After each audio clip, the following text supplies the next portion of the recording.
Okay, and we are live. Why? I'm pretty sure it's fine. Yeah, it is. I don't know why my brain keeps thinking that my audio is fucked up. It's not anymore. Because previously there was some bullshit where I say voice change that I used.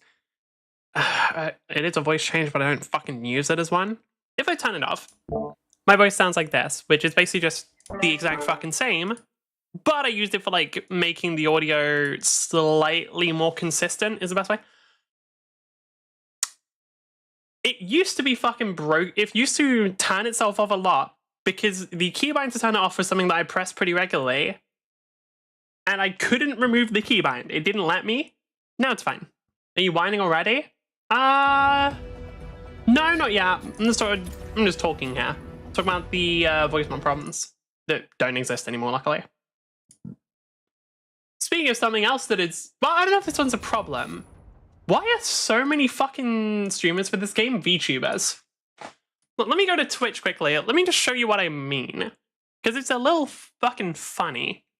We go to the Mecha Break category, which, by the way, only has less than 500 viewers, so this game is gonna die. I really need to get that video out before this game it just... blah. But anyway, this one.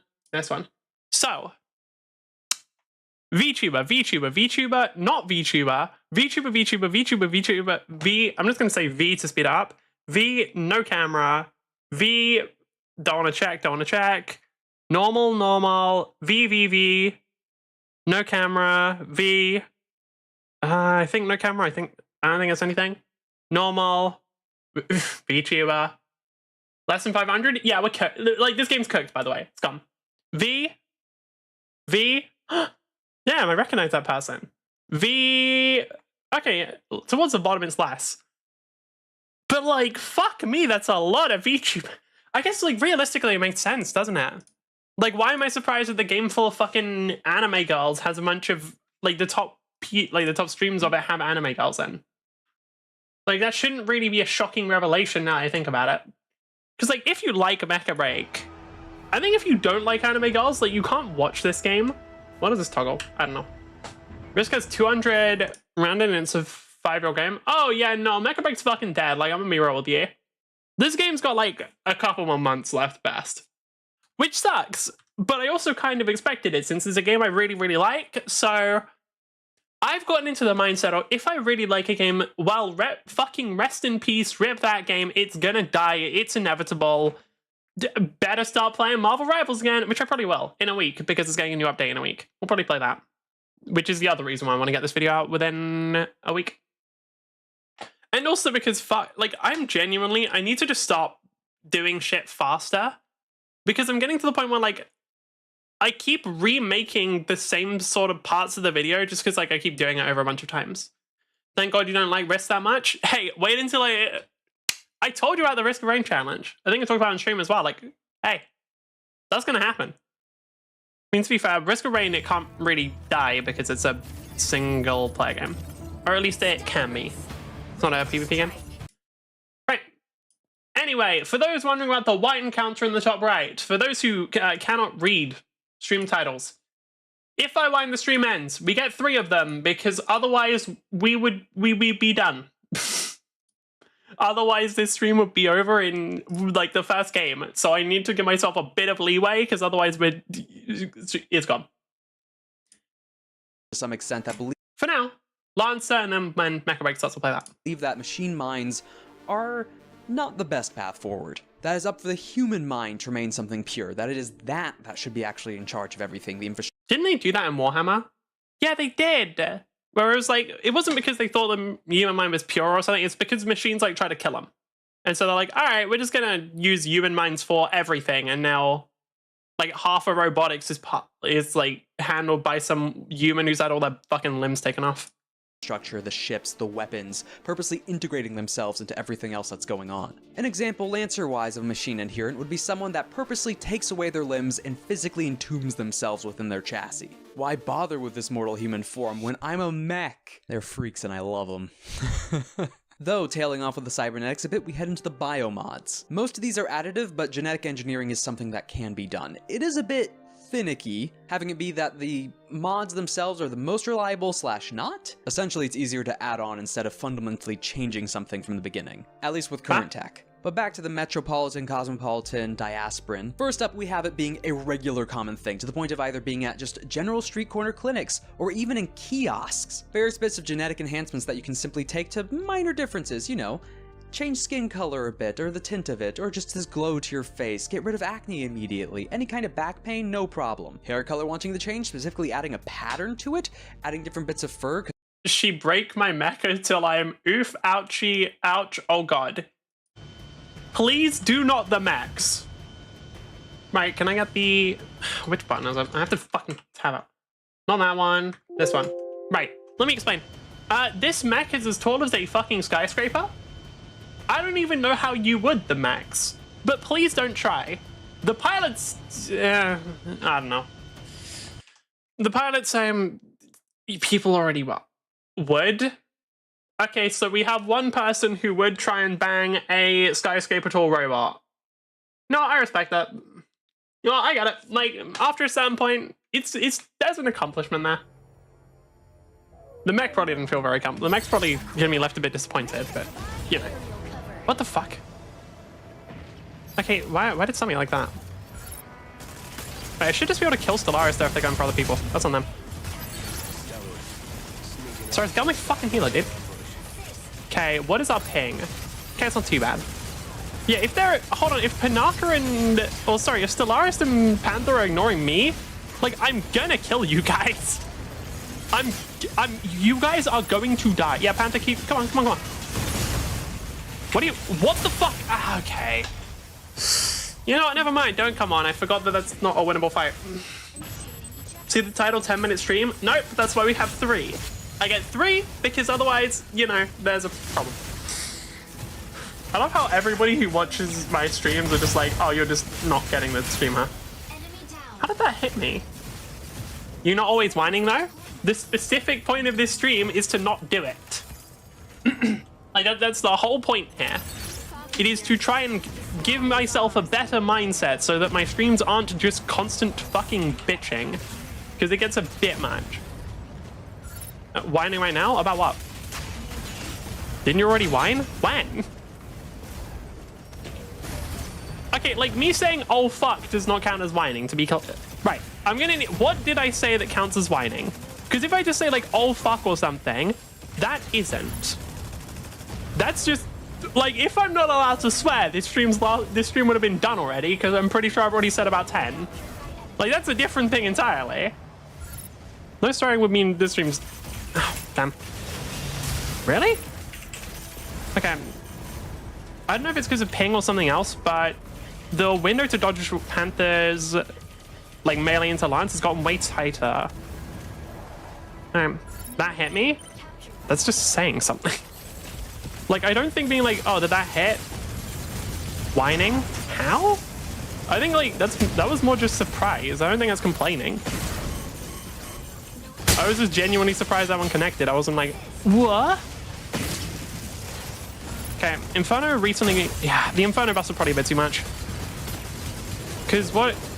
I still think that a lot of the Inferno buffs that happened, I believe they were due to people learning how to play the character right before the patch notes. Because I think, realistically, if there had been, like, this level of Inferno play right before the patch, like, longer...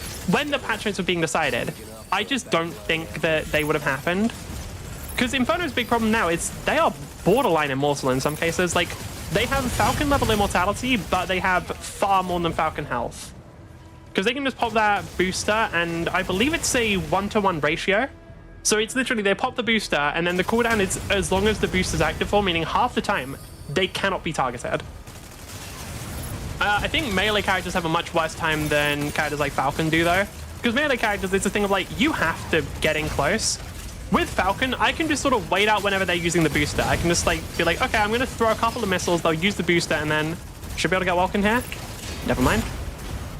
Okay, no, somebody else got him. This should be a pretty okay win. Maybe. It's a bit difficult to say. We do have Stellaris is the big thing. Stellaris is massive for this game mode. But if... okay. Cheap. God. Why? Why? Can the bots go away? Like, I know that the bots are seasonal, but still. They literally are, by the way. The way that bots happen on Twitch is you'll get a period of time. Most people in your chat are bots. True.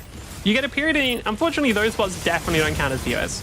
But yeah, you'll get a period of time in which you get a couple of bots, and then like they'll slowly increase as people find their way around Twitch's systems. Then Twitch's systems get better, then they go away. It's the same thing. You read anything about the sailing? No. Do I need to? Real? Okay.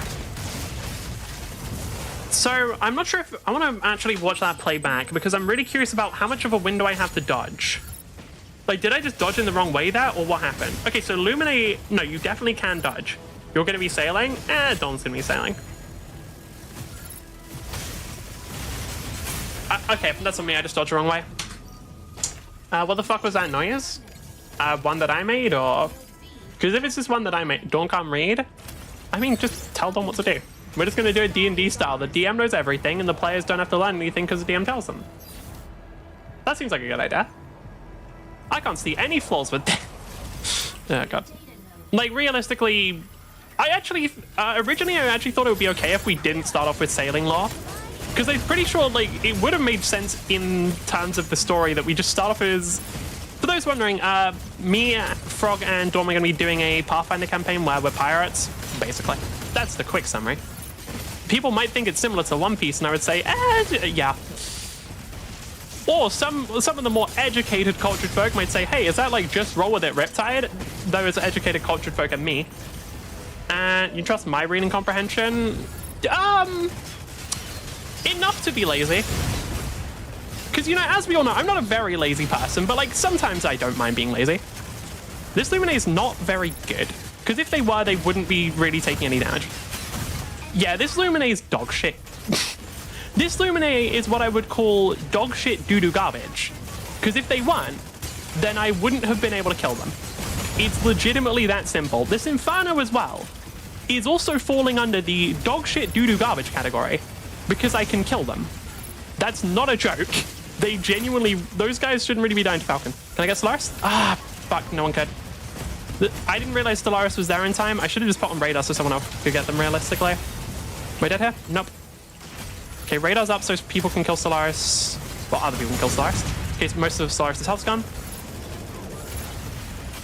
Okay, nice. I'm a fucking idiot. Right. I have a bad habit of just immediately... Well, I say bad habit. I have the habit of immediately going into flying as soon as I land because in almost all scenarios, that's what you should do as Falcon. Because if you're staying as your regular mech, you're probably either completely safe or about to die. So if I have good energy, I'm just like, okay, let's go back in. Okay, let's go back into flying form straight away. But that's not always a safe thing to do. Eliznes, Panther went AFK. Bad game. Oh, okay, they just wanted to take time to type and be a little bitch. Got it. Makes sense. I think Stellaris should get MVP because Stellaris is insane on this map. We actually did win that without a Welkin. 5 monkeys on my team, not one of them was a human. Damn. Damn. Okay. Damn. All right, my bad. Like, yo. I want to see how well the Panther did. I want to see how well the Panther did here. Me on Stadium. Oh, I had some Stadium games today. I won most of them because the Diva build is still fucking absurd. But there was somewhere like I had a Moira who what exactly did they do? They didn't heal and then got mad at me for not surviving on tank. And this was like before I had the build like online. This was like round 1 against Azaria. So like I'm round 1 on Diva against Azaria, not getting healing, and the healer's getting mad at me for that. It's like, bro, my guy. Okay, you know what? Actually, yeah, no, I kind of get Panther here. Bro, they got a 4.6 Welkin, my god. Hold on. Just look at them. They wouldn't get 314 wins, 49% win rate. Wait, what? Who? Welkin, I assume? Wait, hold on. What? No, 62%. Who has the 49% win rate? I'm actually fascinated by this. Or are they just making up those numbers? 58%. 55%. What did Dawn trade for Sailing Law? Not much. They traded the 40, 50. Oh, okay, they just made up the numbers. Never mind. All right, that's a little disappointing. I was hoping for like actual proof of that, but I guess not. Oh my fucking god, what? I am sorry. 89 hours. Anytime somebody has played this game more than me, I'm shocked. They've got like 30 hours on me and a 49% win rate. Whining? What about the enemy team? Come on, no. Like, okay. Whining is when I'm just like bitching about my team or something. This is me laughing at a shit player. I think you guys need to understand what whining is here. Whining is when like I die or something, like, oh, fuck, oh, that's so bullshit that I die. Yeah, it's that. Or it's like the game ends and I start screaming at my team. Whining is not, holy shit, there is a player with like 30 hours on me and a 49% win rate on Stellaris. Of course it's a Stellaris. These goalposts are heavy. Like, fuck me. No. Like, guys. Fucking chat. Jesus. I think end stream right now. Fucking end yourself, dickhead. Right. Like, how, if I can't even laugh at bad players, what can I do? Like, okay, like, what do I, if I can't laugh at bad players, what am I supposed to do all game? What, I'm supposed to be taking the game seriously? Like, no.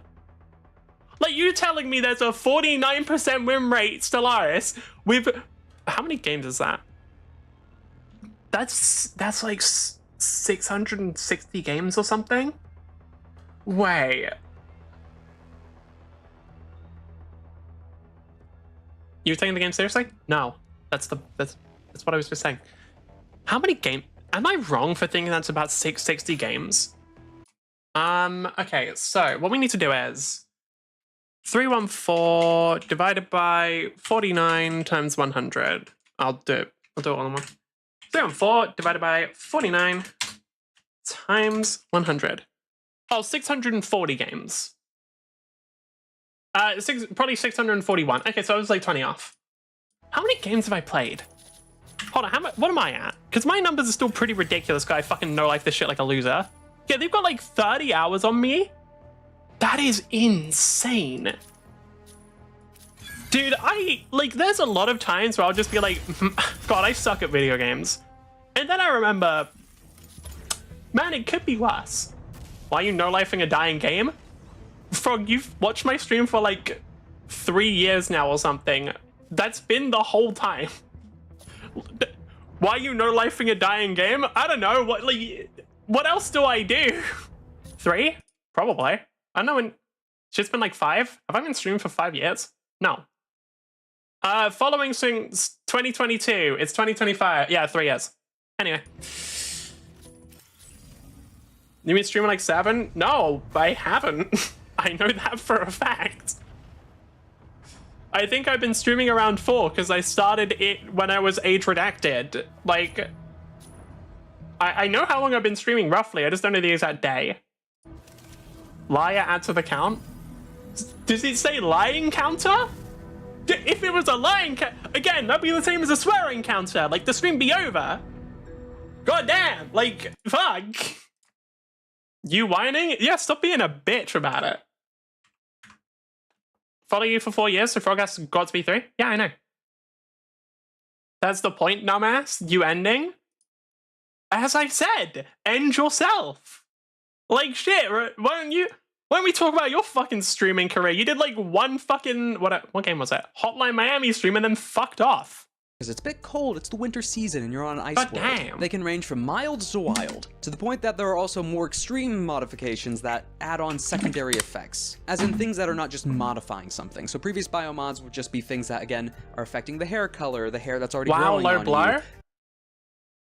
Not saying any of that. Again, the skin color, your tongue, bones, anything that's already present. There are biomods that can add stuff. This is going to sound a bit weird.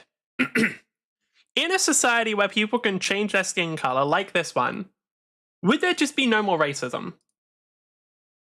I feel like there wouldn't, right?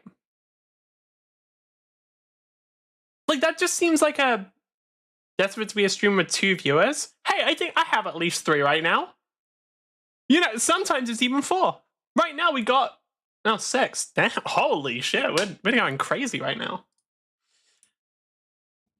But yeah, like, if you were living in a society where people could just freely change their skin color, wouldn't that mean that racism would... I was going to say racism would be pointless. That's already kind of the case. Would that mean racism just wouldn't happen? Or would it be more intact? Would it be more? Because now that I think about it, there is racism in... No, there isn't really racism in like MMOs and stuff. There was that one time where somebody said that the way people treated Lalafell in Final Fantasy was racism, but that was just like people being weirded out. People be mad against people who aren't modified and vice versa. It seems like no, I don't think that would be the case here. Well, I think I could imagine like something similar to the cyberpunk monks, where they don't like. There's like a group of them that don't modify themselves, but considering it's being sold, as he said, at kiosks, I think it'd be a bit too difficult to be like a large number of people who are super against it. Also, how would you know? Like, if somebody just gets like a modification that changes their hair color, how would against non-modified people in Cyberpunk or in this game? Because in Lancer, I don't think so. Because again, it's like too hard to tell. At least in Cyber, right? Like, you can tell when somebody has an implant most of the time. In Cyber, yeah, well, but they're not on a widespread scale. There was from specifically Maelstrom.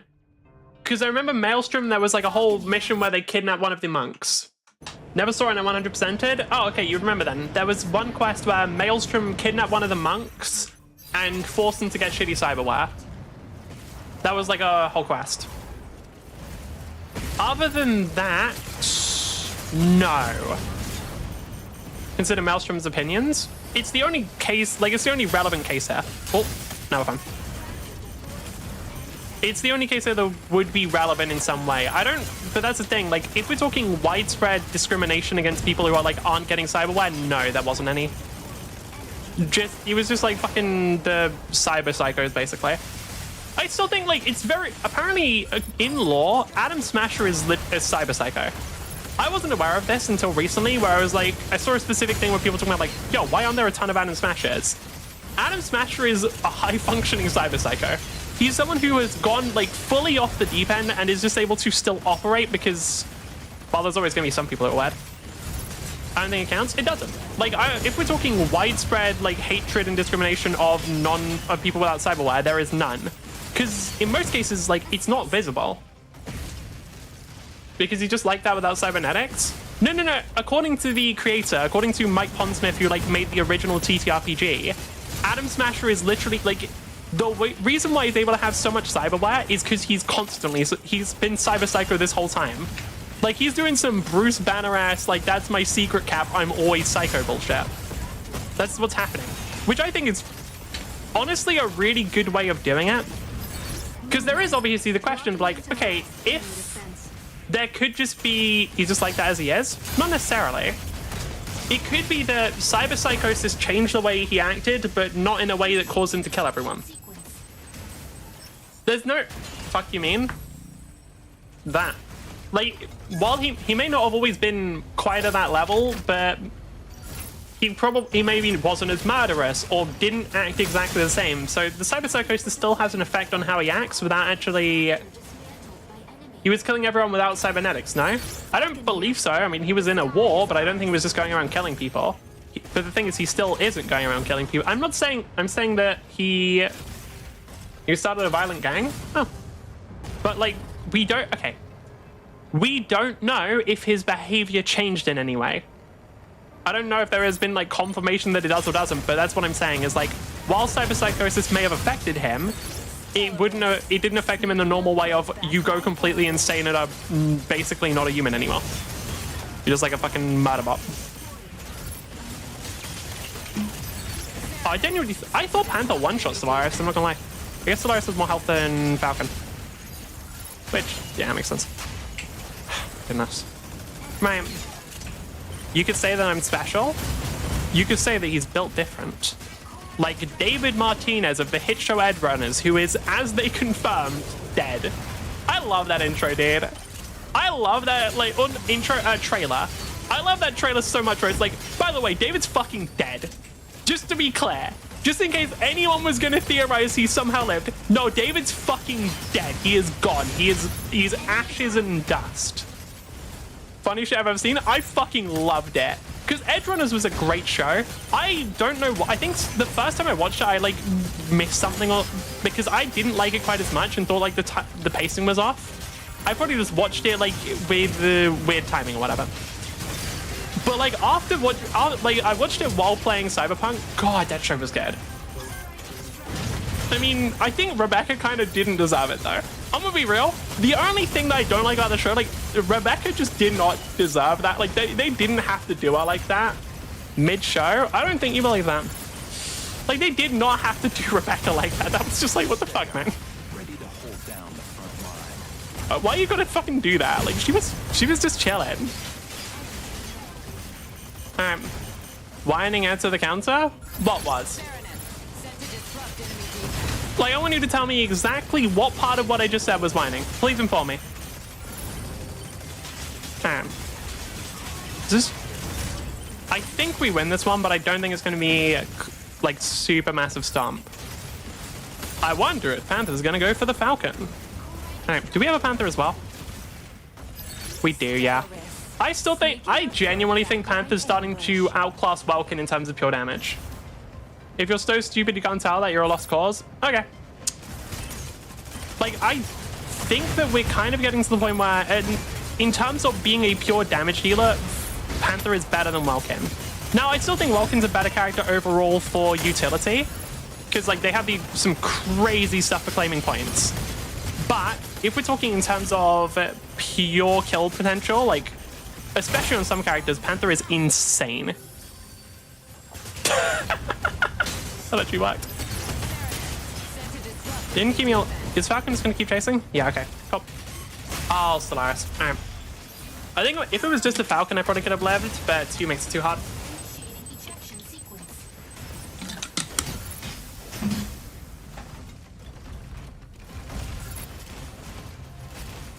Unlucky. Oh, that. Never mind.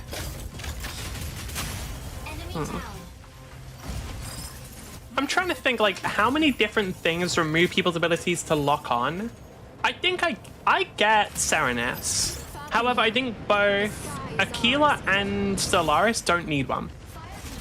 Like, with Serenus, it's like, okay, literally they've just died. They're, like, already mostly a sitting duck. That's the only thing that keeps them viable.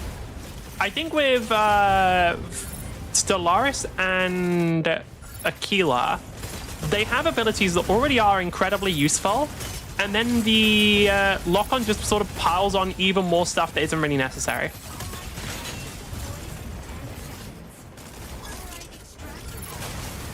Okay, I was wondering if Panther would be able to get them or not. Where is they? Over there. I should just be able to get there fast is the thing. Oh wait, no, they also have a Falcon. Honestly, if Luminate could just go for the Falcon for a sec, we win.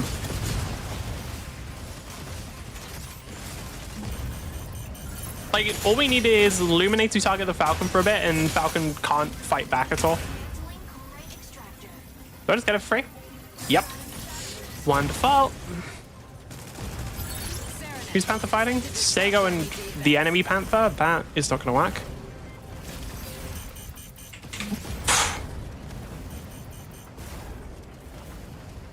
God, sometimes that beeping is a little scary. Yeah, if I can get a bunch of damage on Inferno. Yep, good, good. If we can just wipe Inferno when they're in their vulnerable state, that'd be ideal. They're not using their armor? Okay, they use that. Does it also boosts fluid armor regen, I believe. Ah, Luminate got involved. Damn. Who's that? Falcon. I just realized what we have as a team comp. Yeah, okay, that makes sense. We don't have a Welkin, do we? Do they? No. Is Welkin actually not getting played as much anymore? Fuck, good. Can we get them?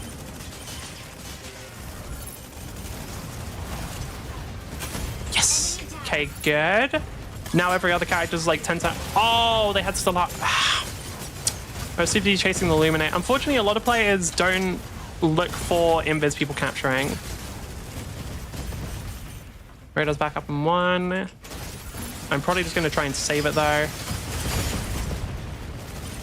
Who died?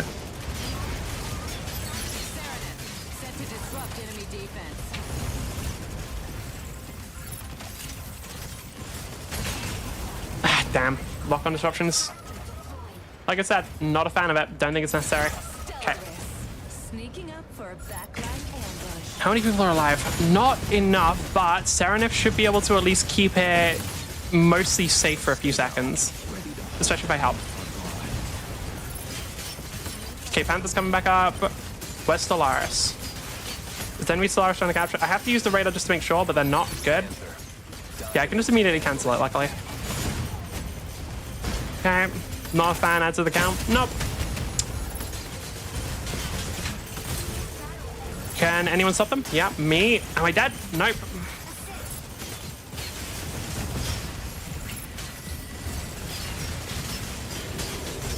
Is Panther able to capture? No, okay, they're not. Good. I wasn't sure if Panther was able to capture from that angle. I'm gonna have to... Oh, I don't have radar up. Stego is... Yes! Okay, that's awesome. Props to Stellaris. I've gone through like all of my energy there, but we take it. Rig stream, obviously, I'm the one who made it. You think I'm ever gonna make something fair for other people? Fuck no. Like, you think I'm ever gonna make something that isn't rigged in my favor? The truth is, the stream was rigged from the start. Alright. This isn't actually, like, for the record, the whole part of like the ending the stream thing, it's mostly just a way to somewhat enforce, like, okay, kids, you stop bitching constantly. Like, I don't really care if I say, like, oh, that sucks. It's mostly just so I don't spend, like, actual minutes fucking complaining about, like, oh, that match was so unbalanced. Because that's where I have a problem with it. Like, one phrase of, like, oh, that sucks. I don't care enough.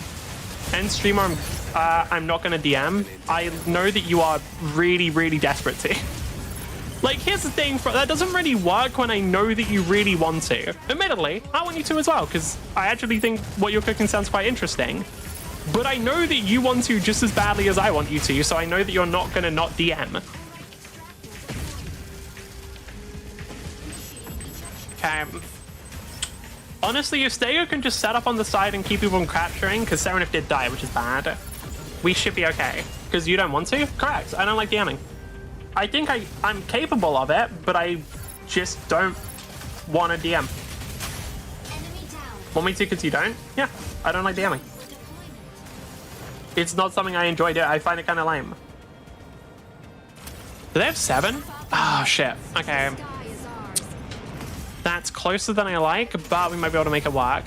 How many people? We nearly got the full team. If we can just grab a kill or two before the hand, we're going to win.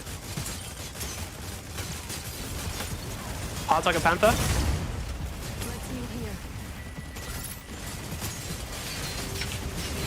Okay, wonderful. We just need to get one more kill beforehand. I want to go for Stellaris more than anything, considering they're one of the characters who can easily capture without people stopping them. Battle ends in... Okay. Workable, but rough. I think... I know what Stellaris is... Nope, okay, I didn't. I thought Stellaris was just going to go and hide on the point. Am I dead? Ugh. Okay. I have to rely on my team here. I can't do anything.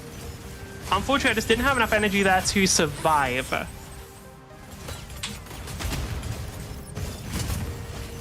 Come on, team. I mean, a draw would be fine as well, just not a loss. Oh, what? That's how it works? I didn't know. That's... Oh, right, I did know. I've had this happen before. Okay, Panther's not a good person to spectate for overall hype.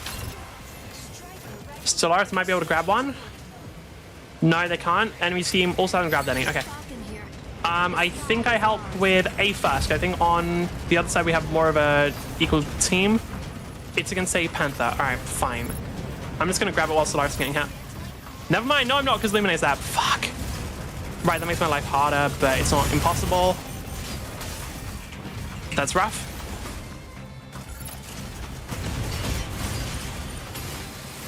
Okay, my team, there's 3 people here. There shouldn't be, my team should be able to get the other one at least. Please get the other one. Come on, you can do it. There was 3 people there, 1 person there, so it was a 4v3 at most.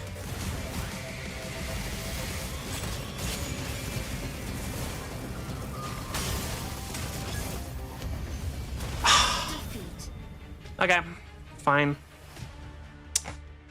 That's unfortunate. Do we not have a Stellaris? I think, oh no, I think Stellaris got a bunch of captures. Yeah, SVP, makes sense. Ah, that was rough. Panther's lance shreds through all evil.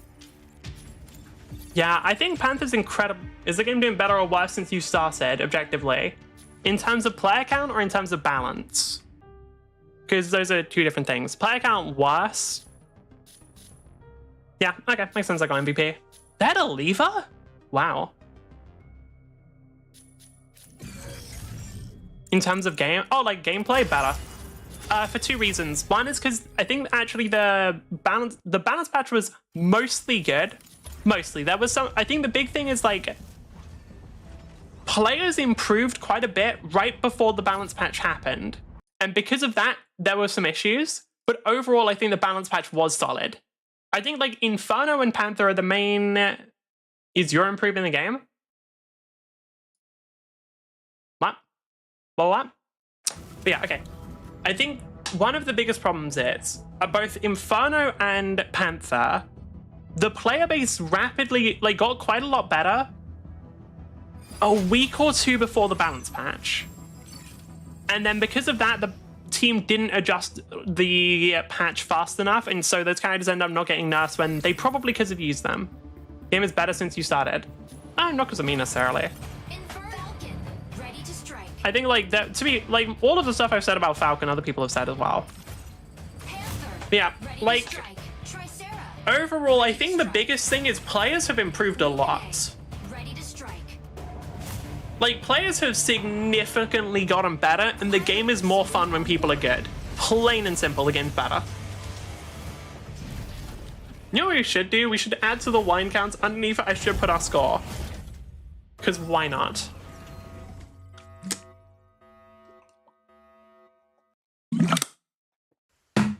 The only thing is, I need other stuff to talk about. I need stuff to talk about other than me just complaining about my teammates. Fuck. What do we go for?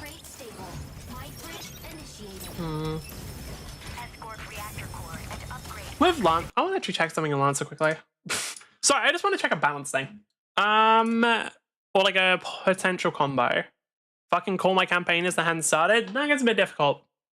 Because there is one thing I'm curious about. It's the combination of White Witch and Pegasus.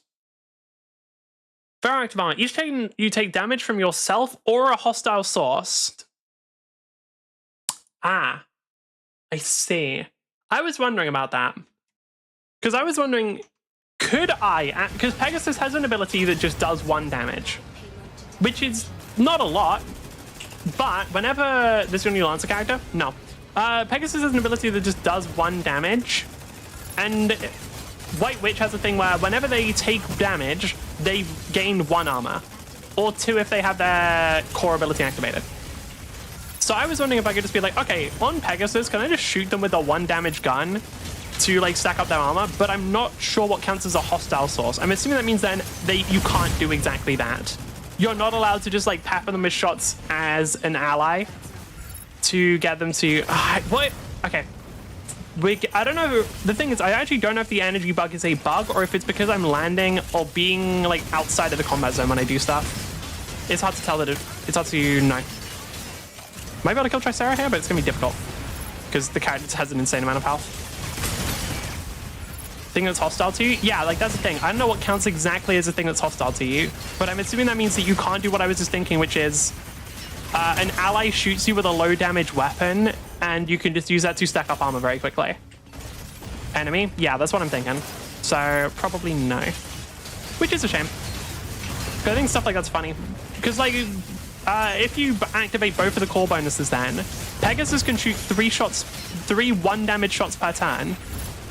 And that would mean White Witch would get either 3 or 6 armor. And what armor does is it reduces any damage you take by 1. Meaning in exchange for taking like 3 damage, the next attack they take will be reduced by 3 damage, so it equals out. And all future attacks after that would also be reduced by 3 damage unless it's an ability that nullifies armor. They wouldn't be hostile, are they helping you? Yeah, that's the problem. Which is a shame. It kind of sucks it has to be a hostile source.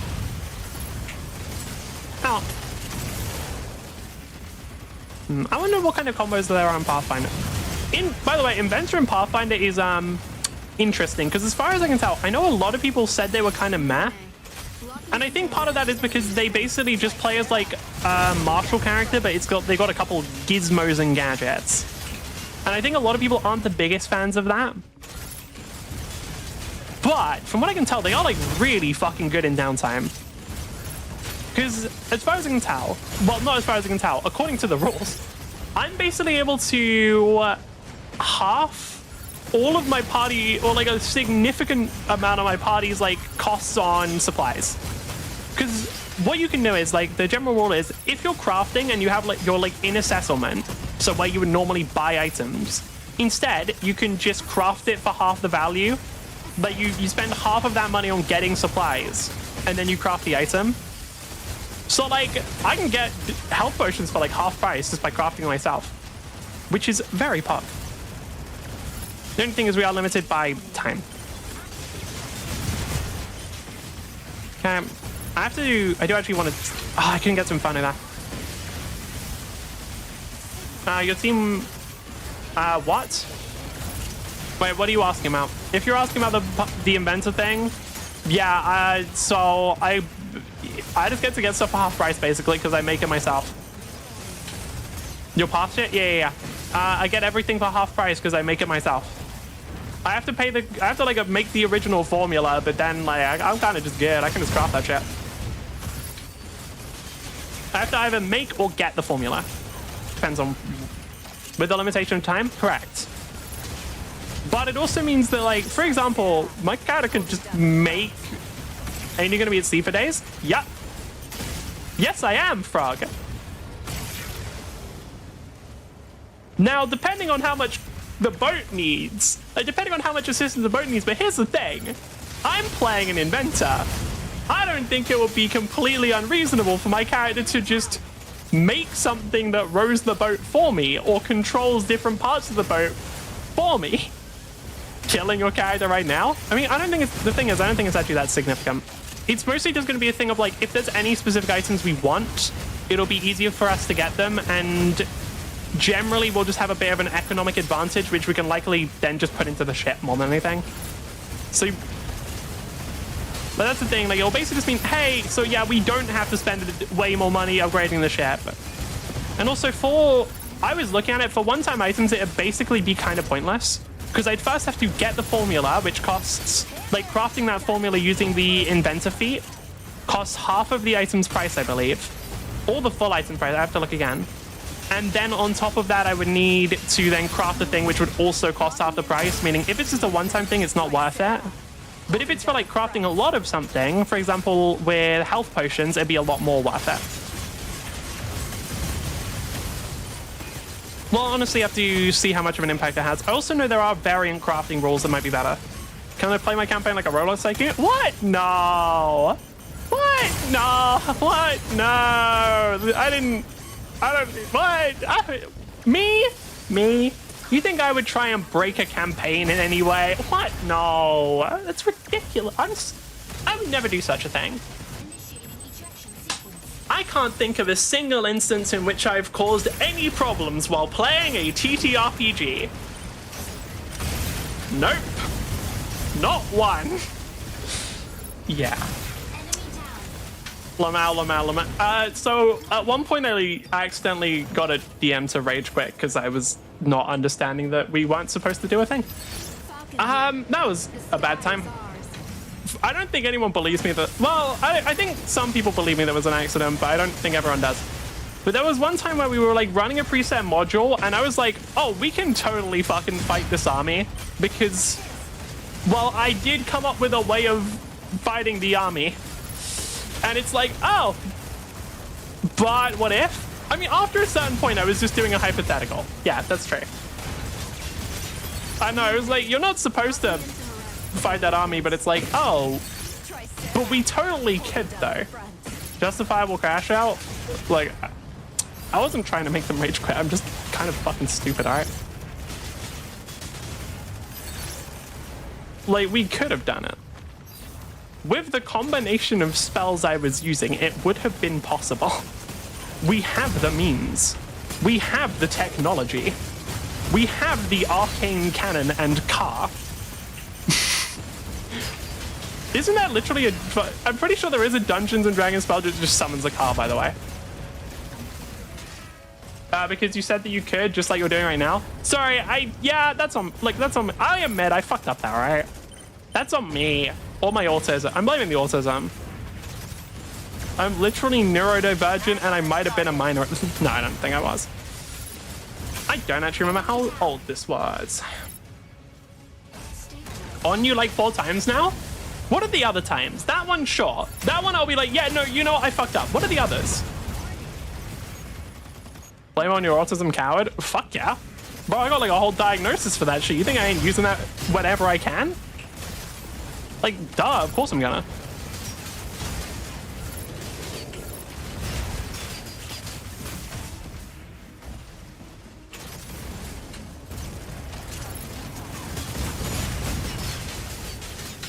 Okay, luckily this isn't a particularly good Aquila. Nice.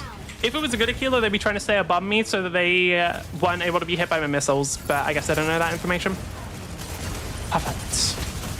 I'm using it to pussy out my dumbass shit. I am. Like, the fuck? Why wouldn't I? That's just obviously you should use it at, that's, what else would you use it for? Like, that's the whole reason I got that shit in the first place. Like, come on.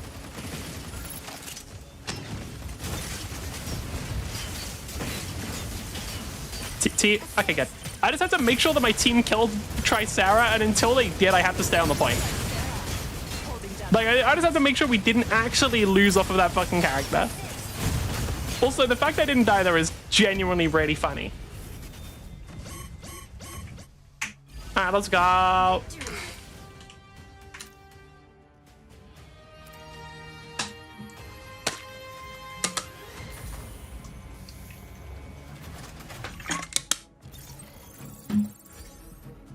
We had a Tricera? What? 4 times is because every time you make it sound like you were planning on doing it instead of hypothetical, which you've done 4 times. What are the other times? I remember the one where the guy rage quit. I don't remember the others. I didn't realize we had a Tricera either. Huh? No, they sound on the point. All right, fair enough. They did their job. They're saying that Tricera is bad, but like that's all you gotta do on Tricera. You just sit on the point. That's it. I don't need anything else from you. I need you to sit there. Every time you talk about that specific moment. Oh, sorry. I thought you meant like there were other times where I did something similar. Okay, what was the first map? Was Crab Sinkhole. How many games have we played? Because the one had Scar.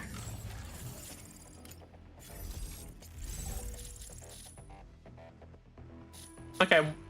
Top. Can I do this? No. Okay, let's do... Fuck, how do I do another line of that? Do I just have to make another one? Annoying. Oh, that looks bad. Never mind.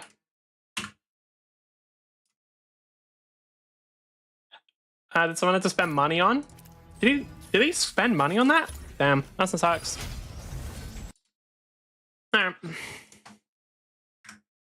I mean, I don't know. It wasn't like I don't feel that bad. Yes. Oh. Yeah, that sucks. I mean, it wasn't fucking intentional. I don't know what you want from me. All right. You want more ears for some reason, additional eye stalks coming out of your back, additional arms. All of those are Don't feel bad about what? That happening because it wasn't me intentionally trying to do anything wrong. I just didn't convey myself properly. Like, eh. And also not common. At least not commonly seen or used similar to the heavy cybernetics. In fact, with both of these modifications to an extent, it is mostly just light modifications that are seen. So cybernetics that still look human, or just for some minor replacement. Didn't this character, like, canonically not have any modifications? Like, they were just like a normal guy? I thought it was the whole point of them. Like, I thought that was why he was sick. Does that not count in your mind? Not as something really awful, because, I mean, ultimately, intention does matter to some degree. And the thing, I genuinely think, like, I also think that individual was a fucking child in a lot of different ways. Here or there, Or things behave that can like one. help a little bit. Help in daily life, replace Literally got his hand cut off in canon? I thought during Metal Gear Rising Revengeance, like, I thought afterwards he got cybernetics, but at least originally he wasn't. I'm not sure. Bones if needed, enhance some if needed as well, but when it comes to heavy things, that's when the body itself has trouble dealing with it. Even a little bit with the minor, Didn't get that but far? this is where okay. SSC comes in. Armstrong cut off his arm. Yeah, but wasn't that like, I mean, when we fight him, he doesn't have one, I thought. Didn't his arm get cut off like afterwards? Right? I thought that was how it went. Because briefly with He does? Oh, okay. in the SSC video as well, I mentioned that all of their mods are the ones that have the highest quality standard for not being rejected, because that is still an issue of your body dealing with a new biomod you bought from somewhere, or bits of cybernetics not properly integrating with the rest of you. But casual modification is seen as something that's relatively normal. Heavy modification, however, that's a bit more rare. Well, not rare in the sense, again, it's hard to get by, it's just more of, it's tied to a subculture. I'm curious how many like lancers have modifications versus how many don't. That's why it's fighting when. Oh, okay. Because like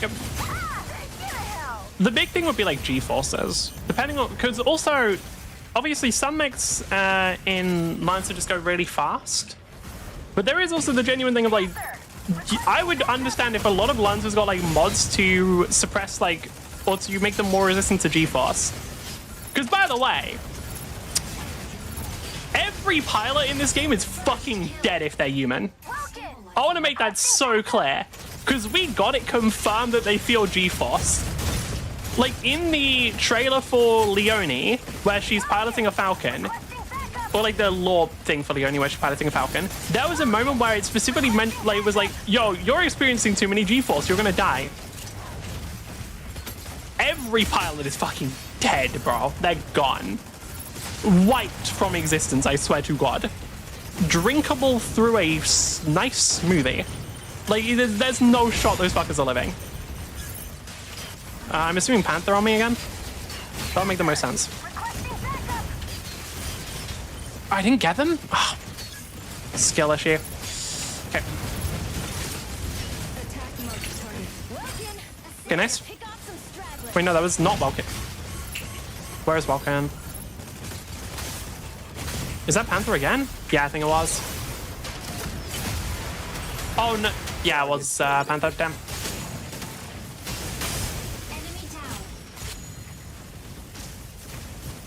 We do have a Vulcan. Okay.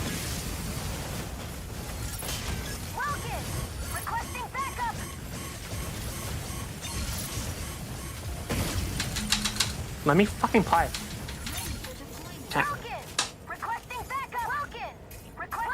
Oh, Jesus Christ. How does anyone use that voice? Like, I am impressed in some way by people who can use that voice, because I personally find it incredibly obnoxious. Honestly, no, I'm adding one to the... I'm gonna fucking add one to the whining cat, and I'm just gonna do this properly. How the fuck does any motherfucker actually stand that annoying-ass fucking voice? Like, shit, dude. It's so fucking annoying, and I've got motherfuckers in, like, a decent chunk of my games just spamming callouts with them. I don't want to hear some random fucking, like, toddler-ass voice being like, I need backup, I need... Shut the fuck up. It's so fucking annoying. Like, it's so fucking irritating to listen to. Just anything else, you fucking prick. And I will add one. I'll add one to the wine encounter after this. Okay, we're alive. Can walk and die?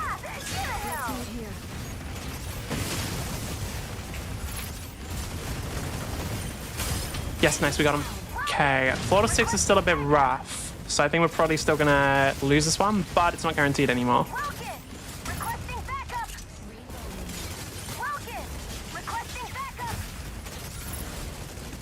If it's Aquila and Lumine, that's not really a possible fight for me. I can do damage to them, I can help a bit, but like I can basically help it so that make it so my teammates can get the kills more easily, but I cannot solo kill Lumine and Aquila. Because both of them are very good characters against Panther or Falcon.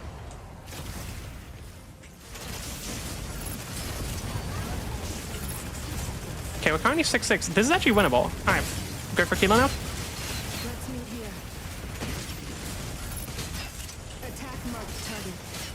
Yeah, I have to... I need to get a new mouse because my middle mouse button is currently broken.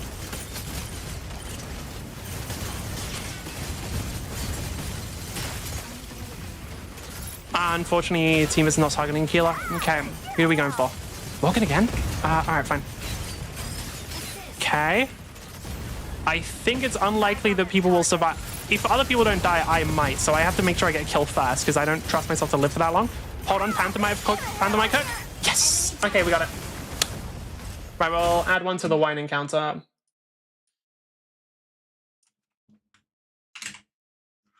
Alright.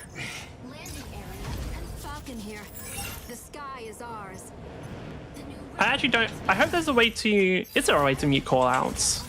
That'd be nice.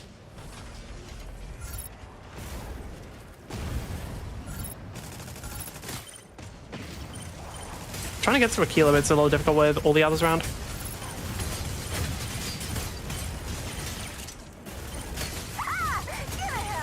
Nice.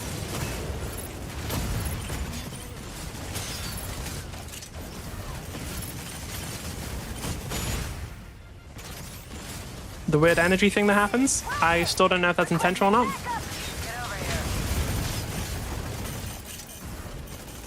Yeah, it's not... I won't be able to kill Welkin if they, 1, have their shield up, and 2, are getting healed by Lumine. It'll take too long. Am I dead? Nope. Okay. It's just a Leesner, so I don't really have to care.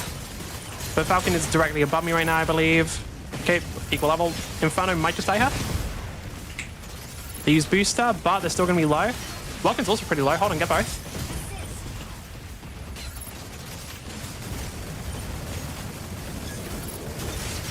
That should be enough to kill. Yep. Running out of energy, but we should be fine, yeah. Back, you complained? Yeah, I crashed out on the Welkin voice because it gets to me. It's a very annoying one. Alright, we'll see if they end up spamming it again, but I think, honestly, the most justified crash out voice. If you hear it, you'll see. Okay, they're in the game again, so you'll probably hear them spamming pings in a second.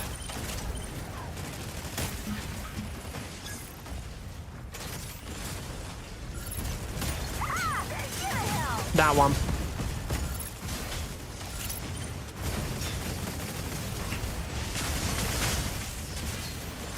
Okay. Add to the counter. I already did. I did a full crasher over it. That one. Okay.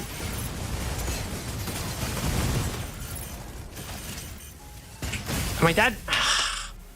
Alright, but somebody got kill in exchange, so it's fine. Initiating ejection sequence. To be fair, I can't remember if that's the most irritating voice or if there's another one. I think there is just a thing of after enough spamming, any voice sounds annoying.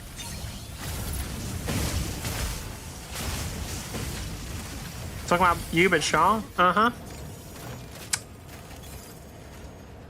Inferno's doing very well. Yeah. Inferno probably got overbuffed. 6-5, perfect.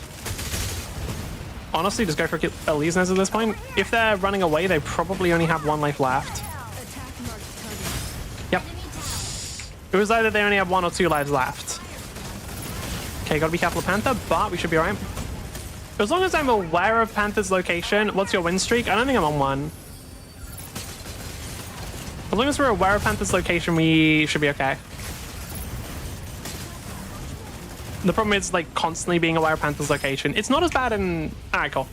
Being aware of people's location is not as bad in Team Deathmatch. Because obviously the whole point is just killing people. So it gets a lot easier to track everybody.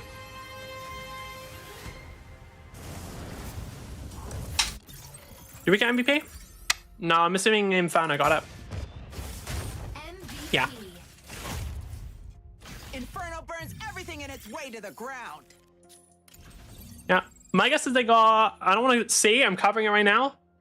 10.3 merit. 10.2. All right, cool.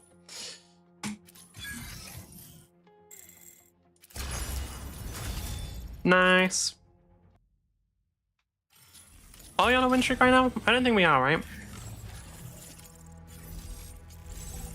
Oh, technically we're on a 2-game win streak. Sure.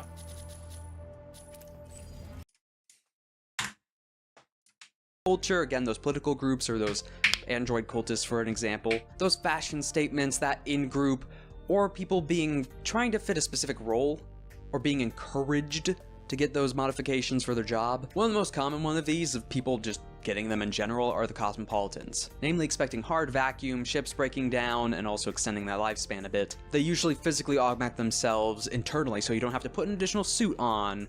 You still can't last forever out there, but you'll at least be able to last longer than being caught without a suit during a breach. But surges... I wonder if there is a... I don't know like how good the mods are. I'm assuming some people are just able to survive outside. Because obviously there's the whole thing where that people generally get lighter mods to prevent rejection, but I'm assuming there's some motherfuckers who just get like really, really heavy shit and can survive outside. Needing some kind of a steadier hand or a more accurate eye able to tell details out to a distance, various bits of miners needing to keep going up, or the environment or climate, or some planets that just do not have it that habitable. Like, sure, it's technically breathable, but you need a filter installed, or your lungs genetically altered. But that kind of ends it on the modifications, where they kind of range from mild but readily available to heavy. I get showing the image of V, right? Because V doesn't look super modified. But like by the end of Cyberpunk, V is a walking fucking... Like V is like Atom Smasher level of just like... Damn, this bad boy can fit so much fucking cyberware in him. I do remember, like... Oh, you need to level up tech a bit, but like... Dude, V is not light modification. Heavy modifications. But for our next thing, talking about life expansion, genetic modifications to an extent, and manipulating the human form, cloning. So cloning itself, just entering to begin with during third com, is a very... No, it is not. I don't think there are many people who end Cyberpunk with, oh, yeah, no, I'm just not going to get too many modifications. I'm not going to get too many mods. I somehow doubt that. Yeah, no, I'm just going to keep it light on the cyberware. No. Very gray area. Not just gray in a general sense, but gray as in the Lancer sense of legality. There are some hard rules to an extent, but even then those hard rules are already left with exceptions. But in general, under third com, the donor needs to be a willing participant in the procedure, especially if it's a facsimile. Let's go. They are. Most people who play Cyberpunk don't use a bunch of cyberware. Yeah, I think it's bullshit.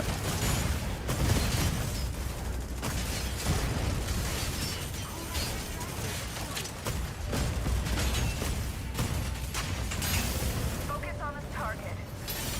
Really? It didn't give me any warning there.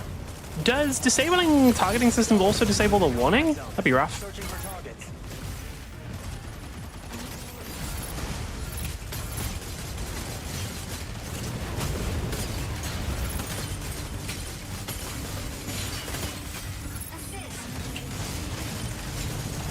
Who do we even kill? Do we have a Tricera? Yeah, I think we do. Otherwise, I wouldn't know where we're getting such a yeah, Tricera. I wouldn't know where else we'd be getting such a consistent stream of bullets.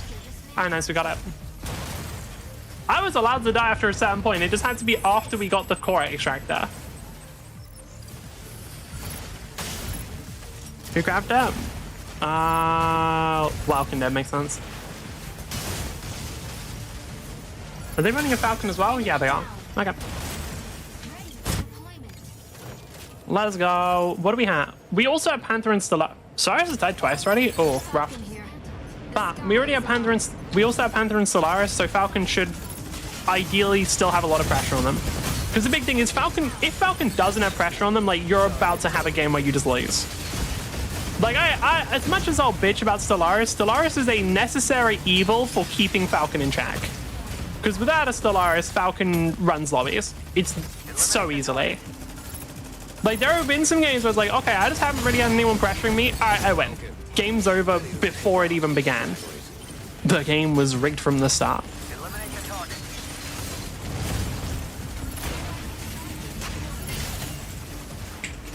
Should be able to stay alive. Do we have a healer? We do have a Luminae.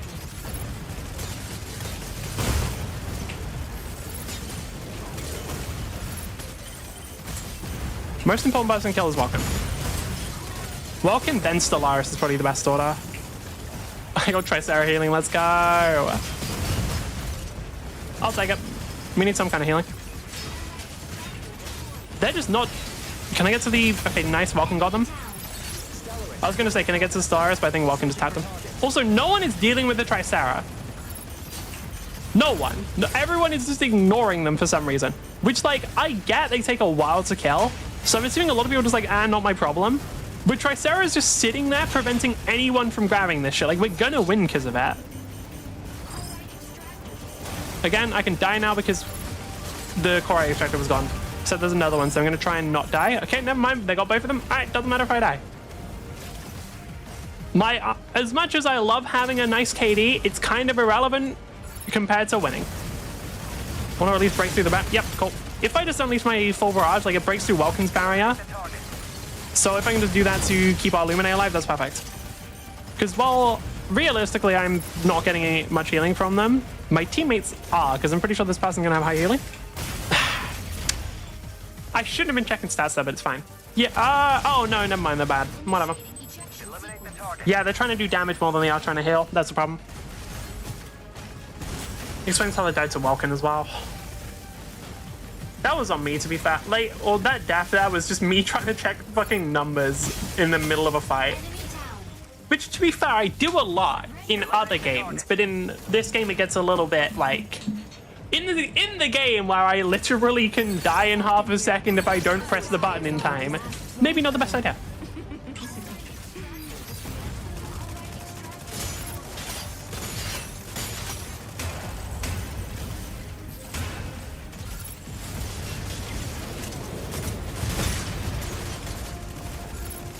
Okay, I'm just gonna stay here and harass them. Can I? Yeah, you can break this rock. All right, good.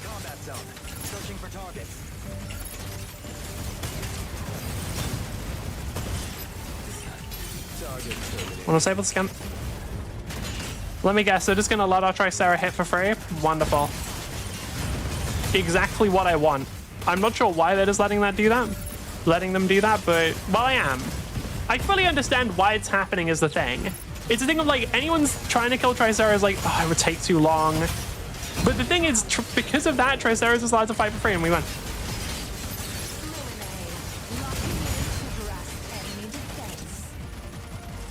I'm at least more willing to harass Stego because I know I'm not really going to be capturing it, so...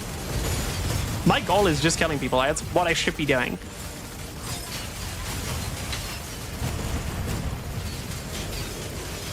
Wonderful.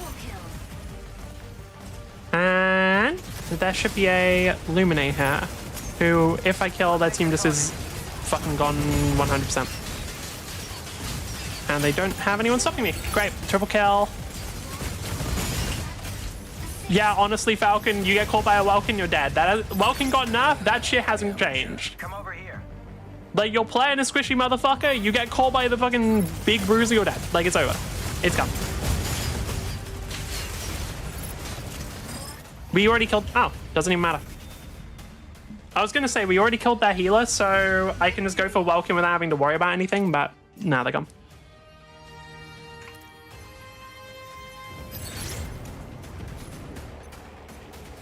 What is this? Catch and play around the first node. I always go for the second one. Don't follow me or they'll follow you. I just sneak. Lol. Okay, but they'll sneak too. Depends on the mix they have. No man, 100% Stellaris. Prefer solo, but Stellaris. How are you dead every time? Right, anyway. Yeah, Welkin's upside. Welkin ain't something to mess I with. still think they targeted the wrong things with the nerf. They should have targeted the box, either its durability or its duration. Either one. Woo, Pog Falcon. Yeah. Their Stellaris was going for me a bit. Our Stellaris just died, holy. Wait, did they get the skin as well? Hold on. Is that the guy? That's the guy. This guy literally bought like the full Stellaris skin. Oh, wait, is this the... Oh, it's this guy. Oh, it's the 49% win rate guy. Oh, that explains so much info. That explains so much, actually. Damn, all of a sudden, everything makes sense. Like, things are clicking in my head. I was wondering, like, how are you so bad? That's how. Are we on... Nah, we're not. Okay. Clone, but also for any parts. Because yeah, you can do partial cloning of just an organ or limb. In fact, that's actually used heavily within modern medicine, at least on those places you can get it. But heading back to the facsimile clone, it is said that within legal law under 3rd Com, that a clone is an individual. It is not you. It is seen as a separate individual, legally mostly. And Keely, not your property. There's a weird workaround where technically you can have it that the clone is your kid, like you've technically been the progenitor in a more classical or local sense. Again, adding to that gray area a bit, but there's plenty of individuals that have kids or hundreds of them that are technically clones. Rarely up to those numbers, but there's some exceptions we'll talk about. Now you might have noticed I said 3rd Com because under Sec Com, clones were seen as property. This wasn't just because of This was the ones that were fascist. These were the ones that were like incredibly fascist. So, you know, not shocking. invested within this machine and gave you donations of my genetic code, that's partly it. But also because of the anthro-chauvinist point of view. Anthro-chauvinists, we are humanity first, specifically our definition of humanity, which doesn't include clones. Why would a clone be a true human being? They're not part of that great chain that continued from the stars. Those different colonial ships and generation ships, no, they're just fabricated. They're not a human, leading to lots and lots of slavery. Shocker. Ugh, and genetically modified soldiers mass-produced for the front lines. And mines! Shocker. And speaking of mass-produced, we head on to flash cloning. So you see beforehand we talked about a facsimile clone, which is someone that is made almost identical to an extent, but still takes time to grow. As in the regular amount of time to grow. Whether it's from a vat or just someone being implanted with a different clone to an extent, there's various ways of having them made. That still takes the same amount of years in time. The Harrison clones are this. When it comes to flash cloning though, that is under 5 years. The issue is that's not because the tech was there. A facsimile clone isn't going slow on purpose.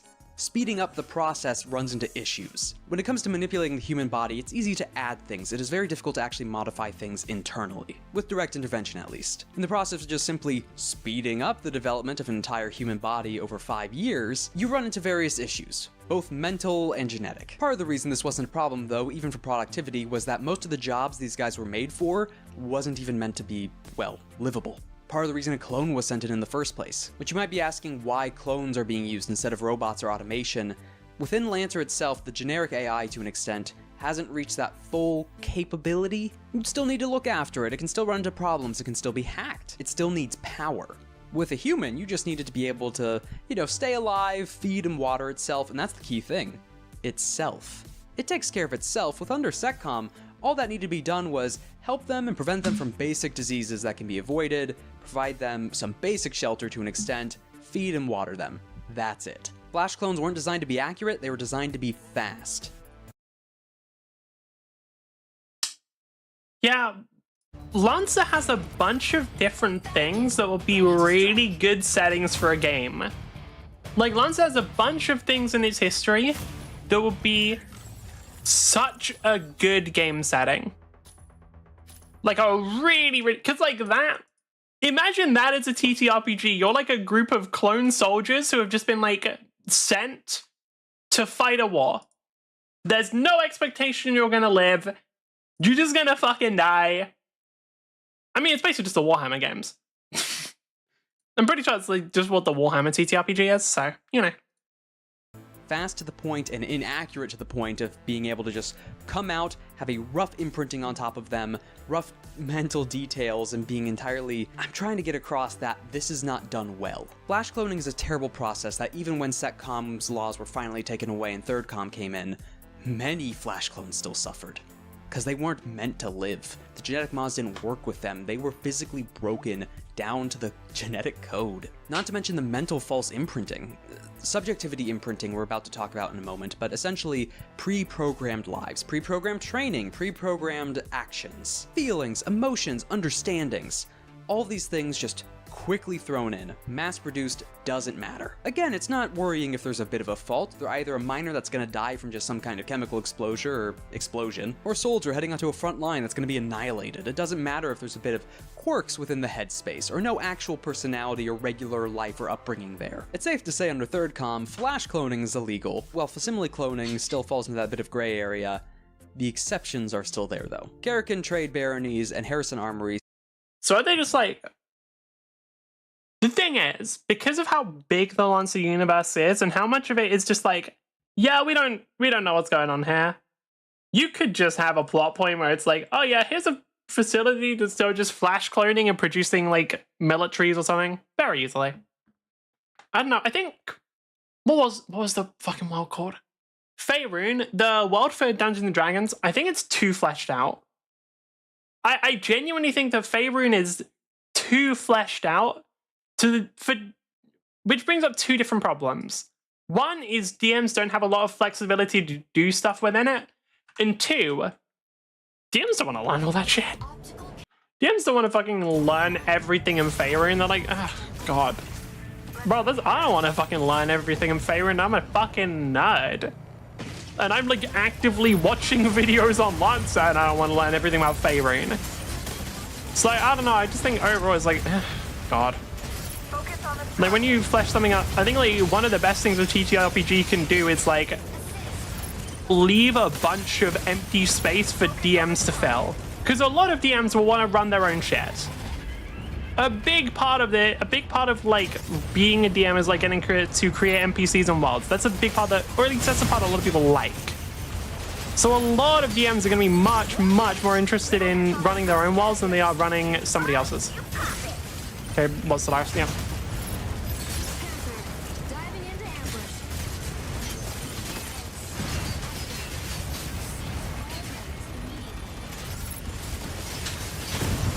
Yeah, Welkin, good job running away from me. You did a great job there.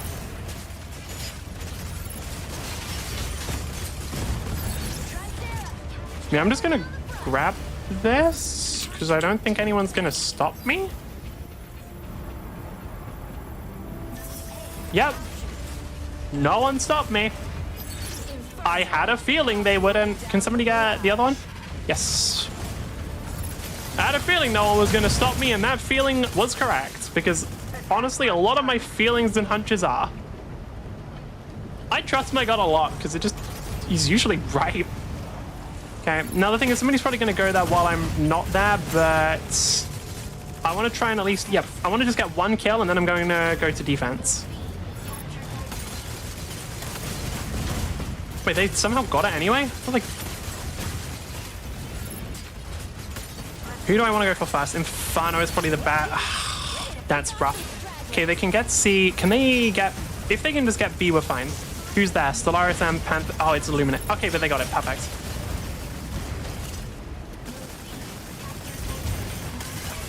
I don't like that. That's one of those things that doesn't... Damn it. They have a Falcon player who has basic awareness. Shit. My worst weakness player is having a brain cell. Ready, team? Okay, right, let's go then. Am I being chased by? Inferno. And Stellaris. Okay. A captured? Alright, no mind, we're good. We just need, as long as we have two. Now the thing is, we already have someone going for C, so that's fine. Stellaris is going for...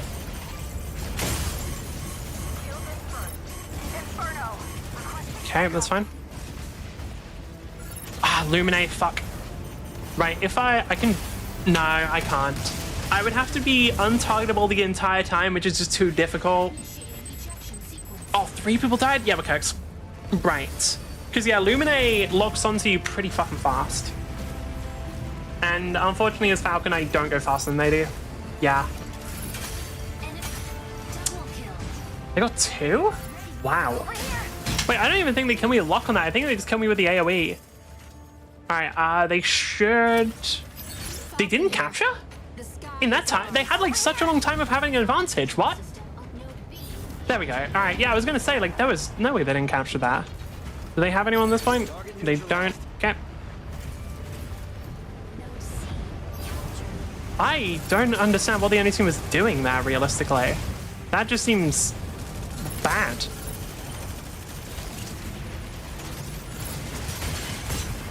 I'm glad that a lot of people have started getting better at countering Inferno, because I don't know, I still think that's one of the most interesting parts of like playing games, is seeing the way that both play and counterplay develop. Because like with Inferno players have gotten much better at using the booster. Because of that, players playing against Inferno have got much better at playing against the booster. And that constant evolution of gameplay is fucking amazing to me. It's such an interesting thing to see. Because like how it started was Inferno was considered kind of dog shit. And then Inferno players started getting really good at using the booster, and they were like, they would only use it for the minimum amount they needed. The meta evolving in real time of patches is cool. Oh, it has nothing to do with patches. To be clear, like the patches did not influence the Inferno evolution whatsoever. That was happening before the patch notes got implemented. And there's also only been one patch. So the Inferno, the big characters I've seen the biggest evolution on have been Inferno and Panther. Neither of those were in the patch notes. Neither of those were affected. This is a entirely outside of patch thing, which is the reason why I think the patch notes were kind of messed up, and it's because that happened at a bad timing for the patch. But yeah, like we see the Inferno players started doing a thing where they would use the booster for the minimum amount of time required. And from that, they got way better. And so now people have gotten much, much better at being like, okay, the second Inferno stops using booster, immediate fucking mug 'em, lads. Like that's immediate when you target. Got stumped by Inferno post-patch was insane and near unstoppable? Yes, because they received more buffs. However, the improvement to Inferno play happened before then. The reason why Inferno is so good right now is because Inferno used to be pretty decent. Inferno was really bad. Then people learned how to play it. About like a week or 2 before the patch notes came out, and since the patch notes had already been decided, they didn't change Inferno. They didn't change them, and instead Inferno got buffs. So now Inferno got buffed even though he was actually okay. It's just that we didn't find out he was okay until too late. Which, again, part of what's interesting. And the same thing with Panther, where like, Panther's insane. I fully think Panther's fucking insane, dude. Like the amount of damage you can do very easily with the melee into Lance, crazy. But it happened pretty late. I still think if that happened like a week or 2 earlier, it would have been nerfed. Night cop. Stars is chasing me, so I just leave. If I can get a chance to... I'm just not going to lock onto Falcon. There we go. Really? That was behind cover? Damn.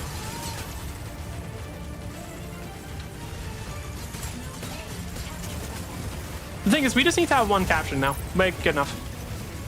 I'm just going to chill. Because we just need to have 1 captured. Oh, and we got 2. Go, we won. Solaris is going to try and target me as well, that's fine.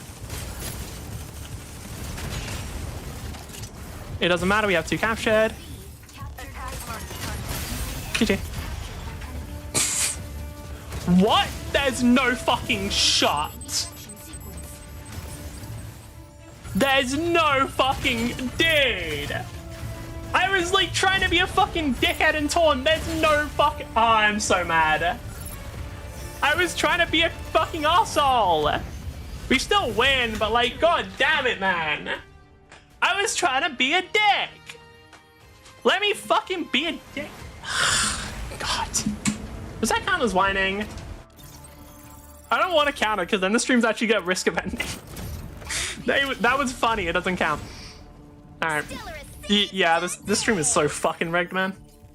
This stream is so fucking rigged. Mother Star. Oh, GG. If I had to guess, you're going to be this player, but I'm not sure. I think that is the most likely option. Miss Moxie. But I could be wrong. Correct? Yep, had a feeling. Right, how much water do I have left? It's probably better if I go add some more. Apparently there's a thing like, if you actually do like a be right back screen, people think, or like people will leave the stream. So should I just not do that? Do I just fucking leave? The problem is, when other VTubers leave, their model like kind of shows they're gone. My wears a mask, so it doesn't do much. I guess we're going to the BRB screen. Anyway, I'm gonna be right back. I need to get some water so I don't die.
And we're back. Yeah. What are the comms? Friend requests from... Yeah, sure. I don't know who that is. Wait, no, I think I do. Have I seen them in the Discord? What was their name? 50? No, I do recognize them. I've seen them in Discord. I don't remember if they said anything stupid or not. Right. Back to Lancer. Why is the queue time so short? Like, this game... Hold on, I want to check some things. Let's actually look at game numbers. Steam database. Because the queue times shouldn't really be this short. Wait, did Battlefield 6 release already? Shit. Sorry, it's very funny that every time I type in Mecha Break, I get some fucking porn game as well. I mean, 6,000 players right now. Okay, no, it's kind of doing okay. It's still doing better than Titanfall, is what I can safely say. Ready to strike. Wait, what is this? Now you gotta carry us, Rifty. What are we on? Vigil Imperium. What is Vigil Imperium? Is it the moon? No. It's not the moon, right? Oh, it's the moon. Oh, it's the moon. Fuck. Dude, I just want them to get rid of the Core Storm. The problem is, the Core Storm is just fucking annoying and serves no, like, it doesn't provide any benefit overall. It's what I've seen universal dislike of it. I've seen everybody wanting it gone. To be fair, I saw that about the bots as well, but they're not taking that out either, so rip, I guess. Still have flash cloning programs, or at least specific baronic houses. HA just runs them. Runs their own, that is. And that's specifically where we get into some of the situations of, technically it's part of this baronic family, or within HA, it's technically all of these clones are just kids of this one manager. The situation of one parent, hundreds of kids that are all clones, and other various programs themselves to kind of work around the specific definition of flash cloning. But speaking of that mental... Hold on, does Cyberpunk have cloning? Does Cyberpunk 20... Well, does Cyberpunk have cloning? Because that actually raised an interesting question of, cloning is the process of creating a lab-grown copy of an organism. Wait, there is cloning. Now that raised an interesting question of why aren't there more Atom Smashers? Because previously the reason was basically like Atom Smasher's the only person who can have that much cyberware without murdering everyone. But that raises but if he can just be cloned, why doesn't Arasaka have a legion of Smashers? Maybe they do. Do they have a legion of Atom Smashers that just aren't outside, that are just like outside Night City? Or is there like any sort of, is it like the same as this one where there's problems with the cloning process? If this Panther's good at their character, they'll be permanently targeting me.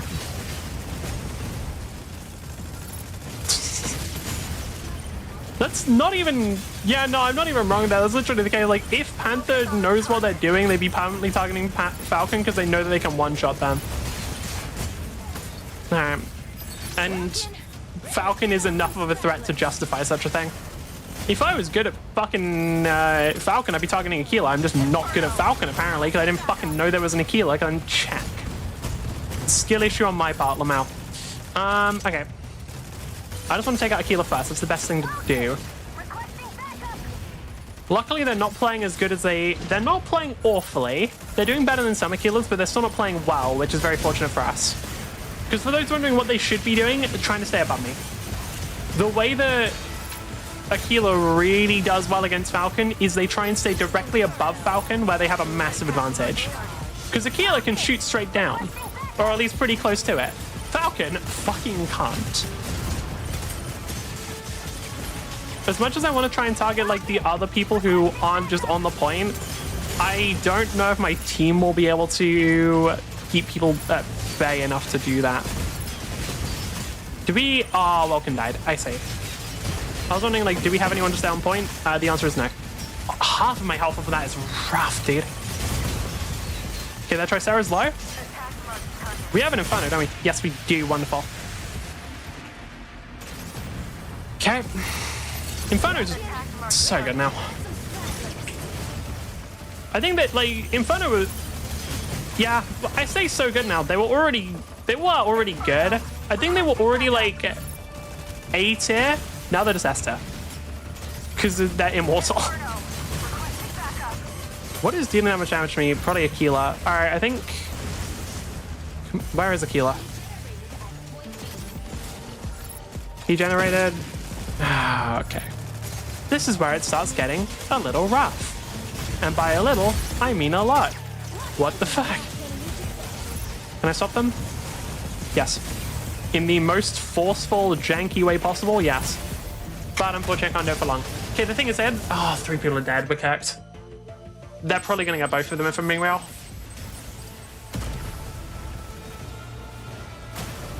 Is Lumine... Yeah, Lumine's trying to deal damage instead of heal. That sucks. Alright. Welkin's died 3 times already? Damn. Alright.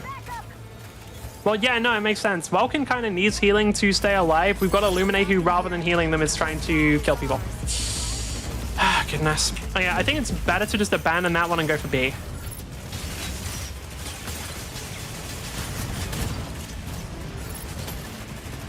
Can I grab it? Nope, okay. Worth a try. Because the thing is, if they get another one, we're cooked. Like, if the next key spawns, we're not going to win, I don't think. So I think the best thing to do is just make sure that we get it, but I don't know if we can.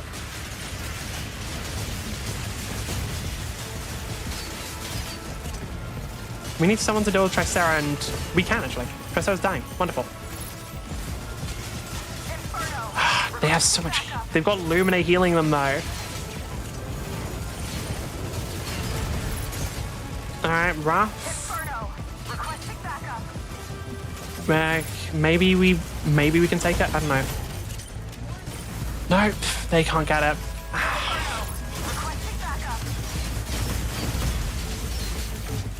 Can Welkin at least grab this one? Yes, okay, that's good. And no, they didn't get it. That was enemy key carry down.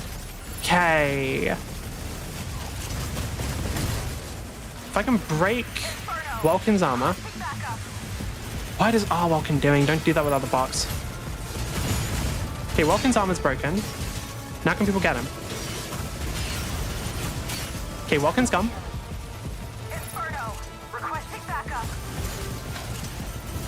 What's Inferno requesting backup for? Probably healing, but Lumine's not doing that. Okay.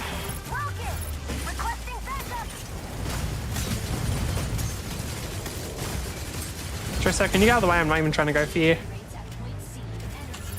Oh, okay, we are having a rough time here. Because Welkin isn't able to get the key.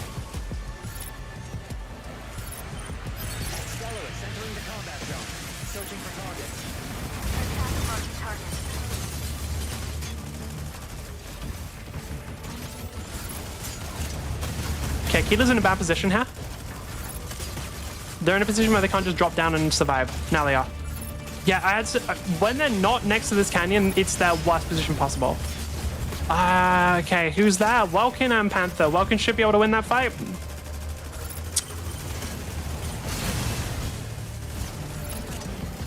Welkin and Inferno versus Panther, but Stellaris is going over there as well. Okay. Is that Welkin dying or is that Panther dying? That's Panther dying.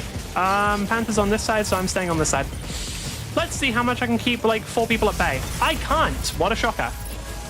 Yeah, that's not surprising. Okay.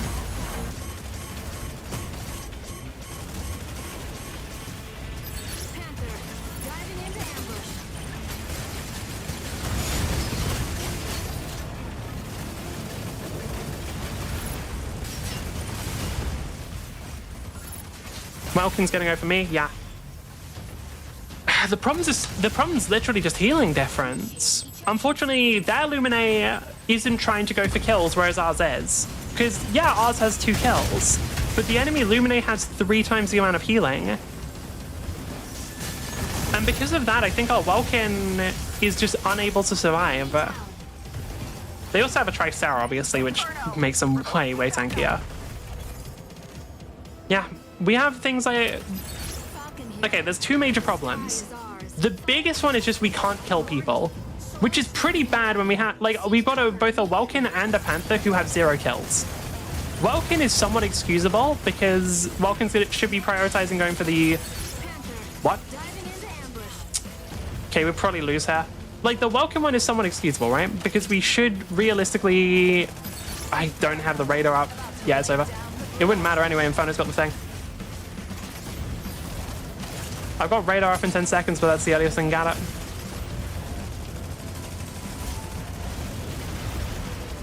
Yeah. 1, but even if it's up, it doesn't matter. I cancelled it. It doesn't matter. Yeah. I think... Okay. We had an Inferno and a Panther, both of whom could get 0 kills, which... Like, Welkin excusable. Welkin has a different purpose. Panther's only job is killing people. If you can't get kills on Panther, you should play a different character. Now, I think the reason for that, other than just skill issue, is we didn't have a healer. Like, the Lumine here wasn't actually healing at all. They were just trying to focus on damage and getting kills themselves. That's too different. That's just too difficult, unfortunately. Yeah, like, we can just see on the damage taken.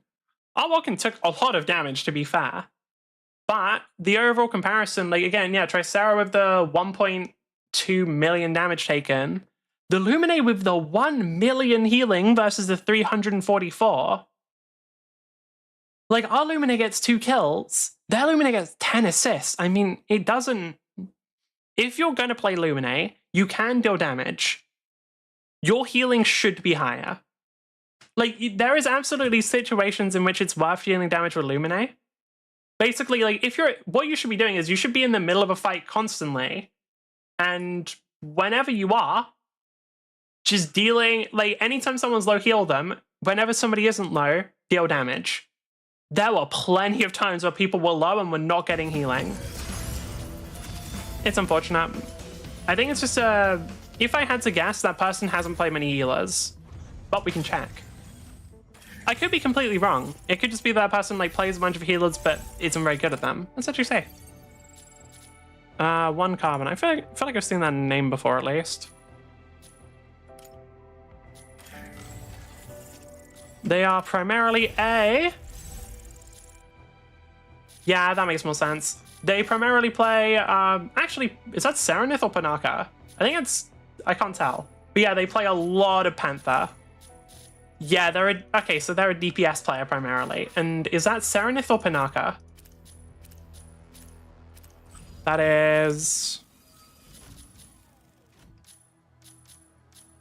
Yes, that's Serenith. Yeah, okay. So they just don't really play healer, which is why, correct, Serenith? Yeah, okay. It makes sense then. It's basically someone who wasn't a healer player and being forced onto the role. Now, some people could then possibly argue that maybe it's my fault for never swapping character. Shut up. Don't really have an argument for that one, honestly. Imprint that subjectivity, and outside of Flash cloning with that, the facsimile clones and... Them being on Serenith would have actually been really good. Or just on Panther, because Panther was struggling a lot. But them being on Serenith actually would have been better.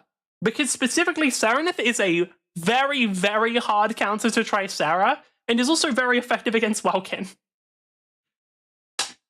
I think one of my hottest Mecha Break takes, people focus way too much on like team comp in a game where individual skill is a lot more prevalent than other hero shooters.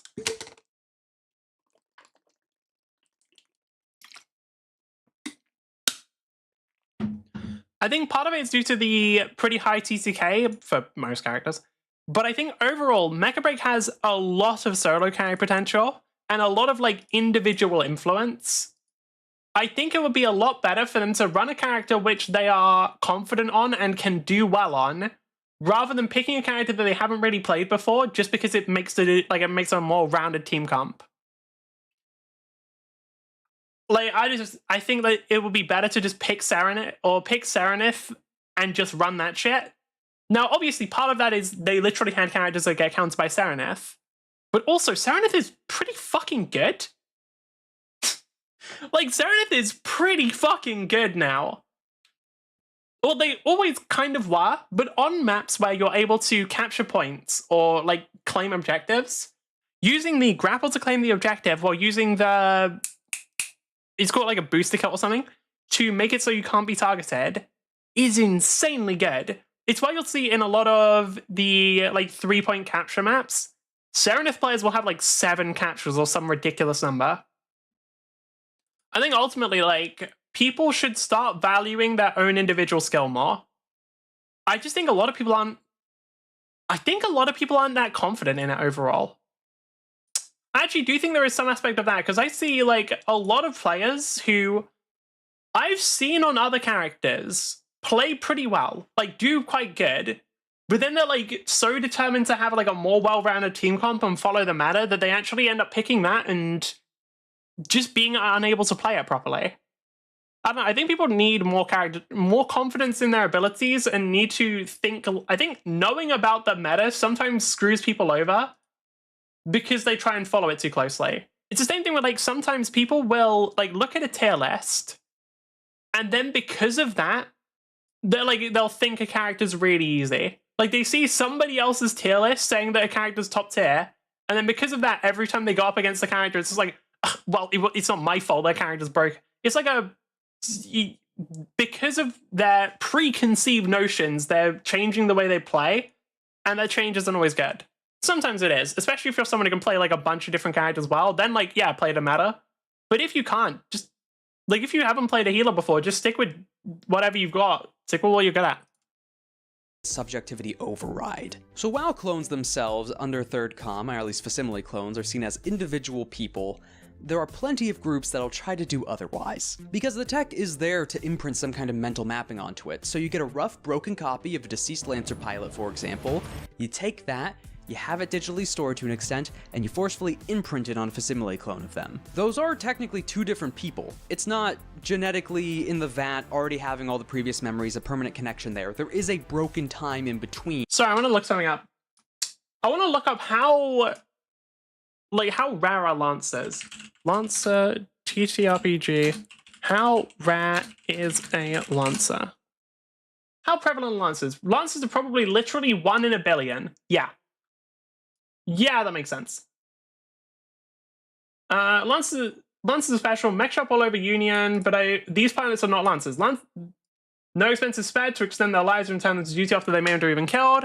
Utmost freedom in deciding how and where they operate. Can turn the tide of a planetary war and insurrect. Yeah. Union military does seem like... Fair point. Raises consideration that if they can be cloned, how many Yeah, that's the interesting thing. Like, an actual Lancer in the game is not easy to come by, which is the reason why they're able to be like so good compared to everybody else. And a mind you're overriding. How much of that mind has been used is where a lot of the gray area comes in. You can take in those own ethics of your own decisions on that, or at least in character of, okay, if they're in the vat this whole time and not actually technically conscious, we're kind of sure, putting that subjectivity in there, it's practically empty, right? What's scary though with this tech... You haven't complained more? No, not really. Other than the one time where I was doing it for comedic effect, which I don't count. Is that, one, it's a bit more experimental, hasn't been entirely finished because it leans into D-Corp. Also partly why it's illegal.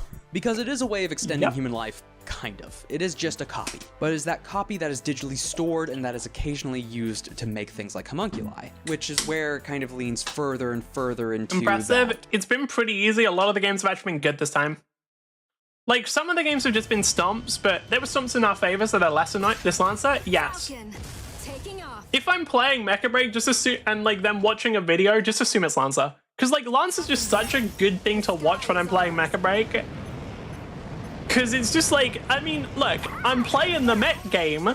I might as well look at the mech tabletop game. It makes sense. You don't have to make it make sense because it already fucking does. It's perfect. Oh, I'm panicked. Yeah, honestly, the best way to do well against Falcon is utilize verticality as much as you can. Because, like, Falcon, he's really, really good at shooting at something straight in front of it. Anything else, and we get into territory I call doo-doo dog shit garbage. Like, so the counterplay to Falcon is literally just like, be above him. Be physically above. No one can stop them. Alright. Damn, it's like you ain't even decided for my campaign? Nah, I actually am. Because I didn't actually ever get a chance to properly play an Artificer in Dungeons & Dragons, even though it's like my favorite archetype, so I'm glad I get to play something like that now. Oh, I know it's called Inventor, but it's fucking Artificer. But yeah, I didn't get to play it in fucking D&D because the time where I made an Artificer character, it was, we'll call it not appropriate for the setting. Or the setting wasn't appropriate for playing, but you know, one or the other. Well, kind of both. Wait, was Aquila still alive? No, that was Skyraider. It's your favorite, but you ain't played it yet? Yeah, literally. Like, it's my favorite archetype, at least in concept. Like, the idea of it is the coolest to me. Followed by Bard, but Bard is cool mostly because of a bunch of lore stuff rather than actually how they play. Why not? Like I said, the one time I tried to play it, it was not appropriate for the setting. You know why not. You ran that fucking one shot.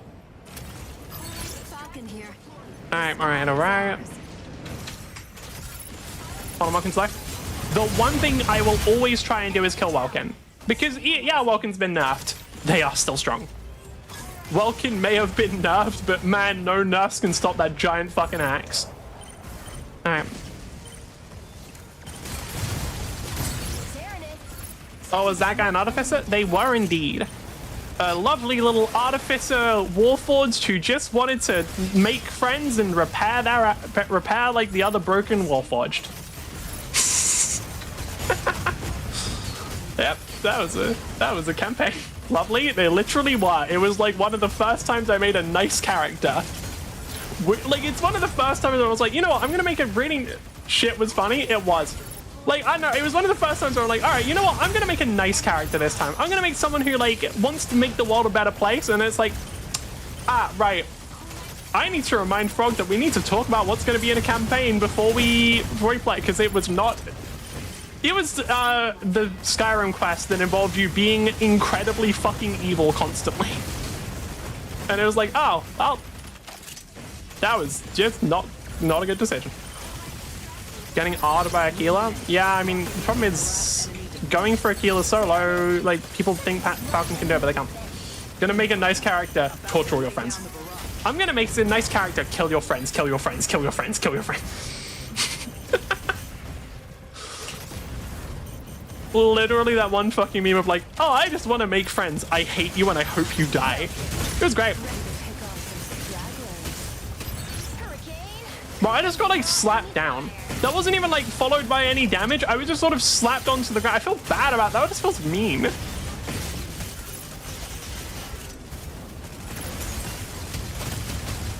Yeah, the problem is it's so easy for Aquila to survive Falcon. And like, if the other problem is I don't really believe my team can do anything. How do you die, Serenith? It's crazy. There are 6 on me 24/7. We're playing with multiple people who all think there are 6 on them at a time. Wonderful. Holy shit. Okay. Oh boy.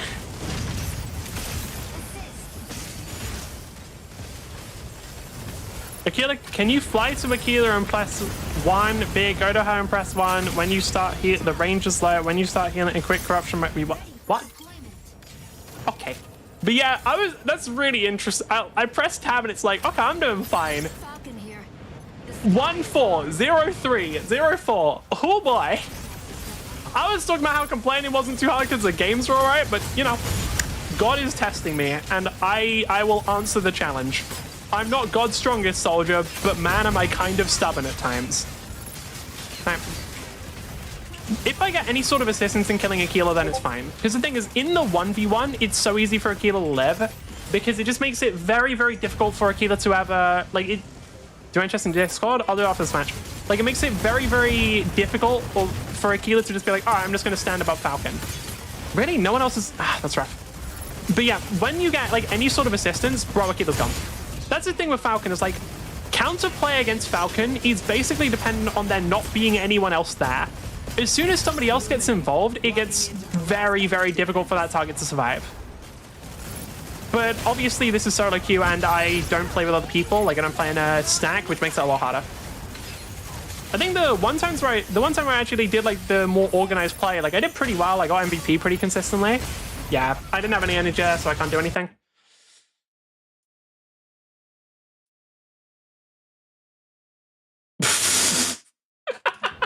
Yep, pretty much.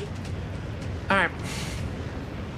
But yeah, like, I was able to get BP and stuff pretty consistently because, like, with teammates, Falcon is way better. Like, that's the thing. Like, the counterplay to Falcon is, like, all about positioning. Whereas with other characters, like, dodging at perfect timings and stuff, right? So if you're just playing against Falcon and, like, you're trying to position properly, and then other characters get involved, like, you're cooked. You can't do anything. Fuck you. But obviously in solo queue, it's not quite as effective.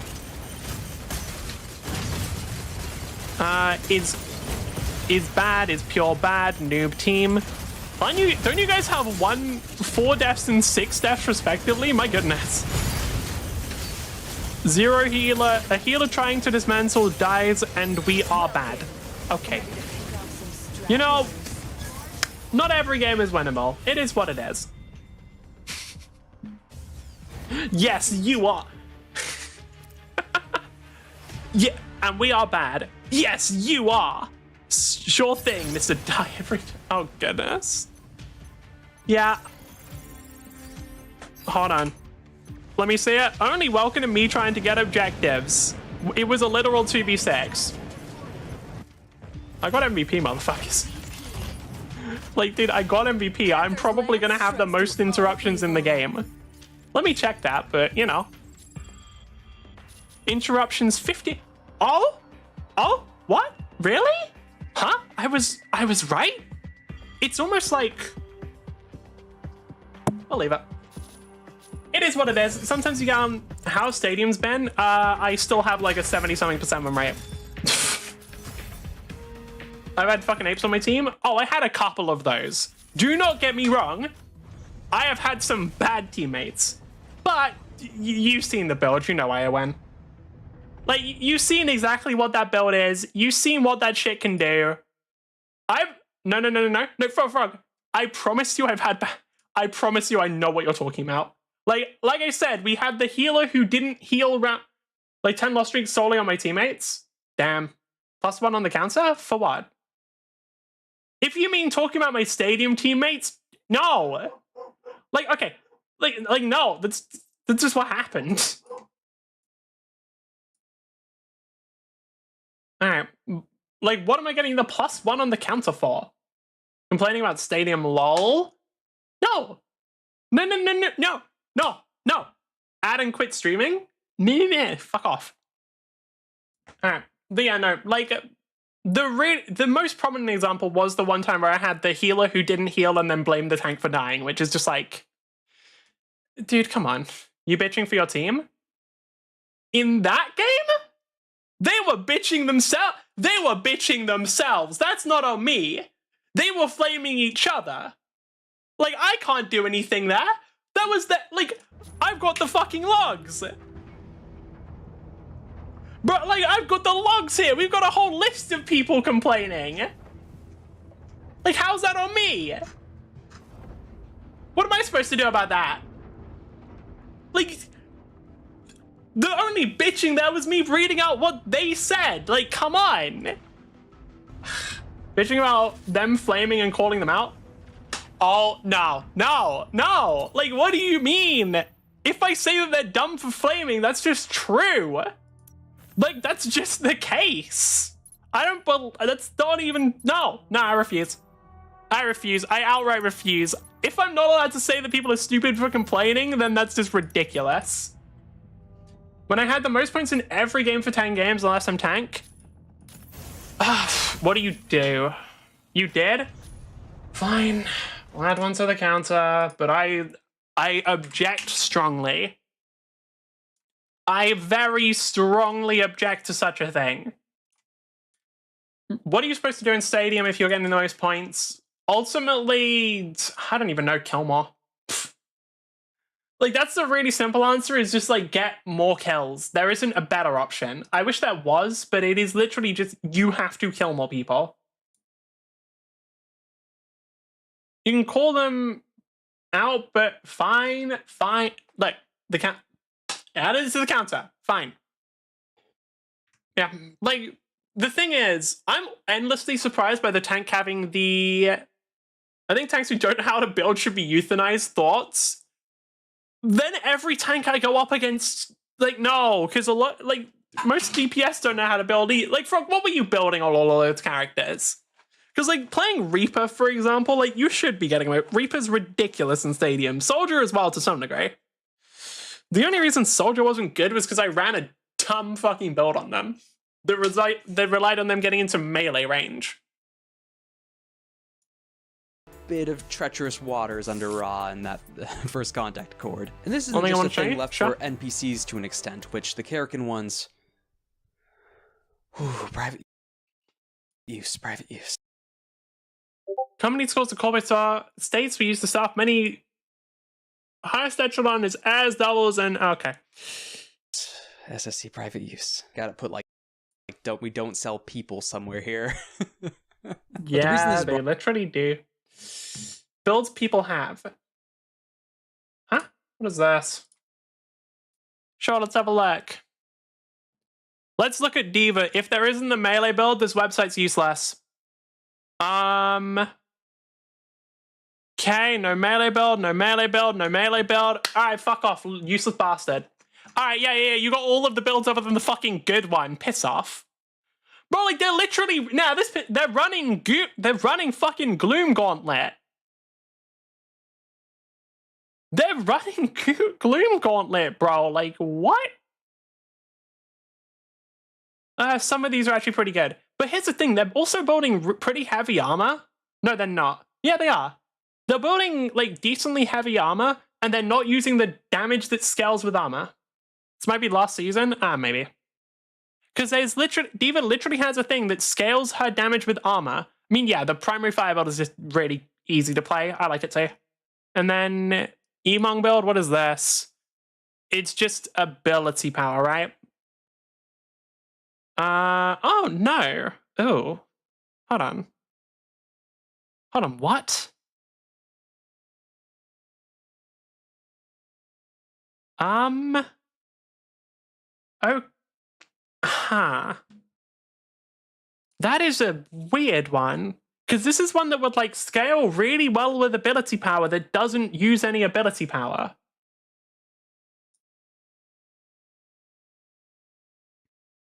Huh.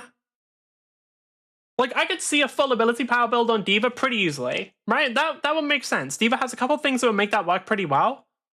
But, like, a build that... Ignition Burst, this scales with ability. This scales with ability. The Self-Destruct Overhealth also scales with ability, by the way. But none of they didn't get any ability items. Nano Cola Nitrous is just good, by the way. That's just really good in every build. Okay, thoughts on Freya on this site. Let's have a look. Weapon damage build, infinite ammo. I don't think there's much point in an infinite ammo build. I mean, I think this one works. Yeah, like, I think this one's pretty good. Then you get the... Yeah, this one's good. Like, this is a build that would do very well, obviously, because Freya's already pretty good. If you get a chance to hit anyone, like any squishy characters, like, they're gone. The only... It works out well, very fun. Yeah, I'm not surprised. The only counter to this would be Reinhardt or Sigma with their large shields. Because if you're able to hit... Like, if you have players in front of you, there's no shield in between, like, you're just going to wipe them. Fuck off. What?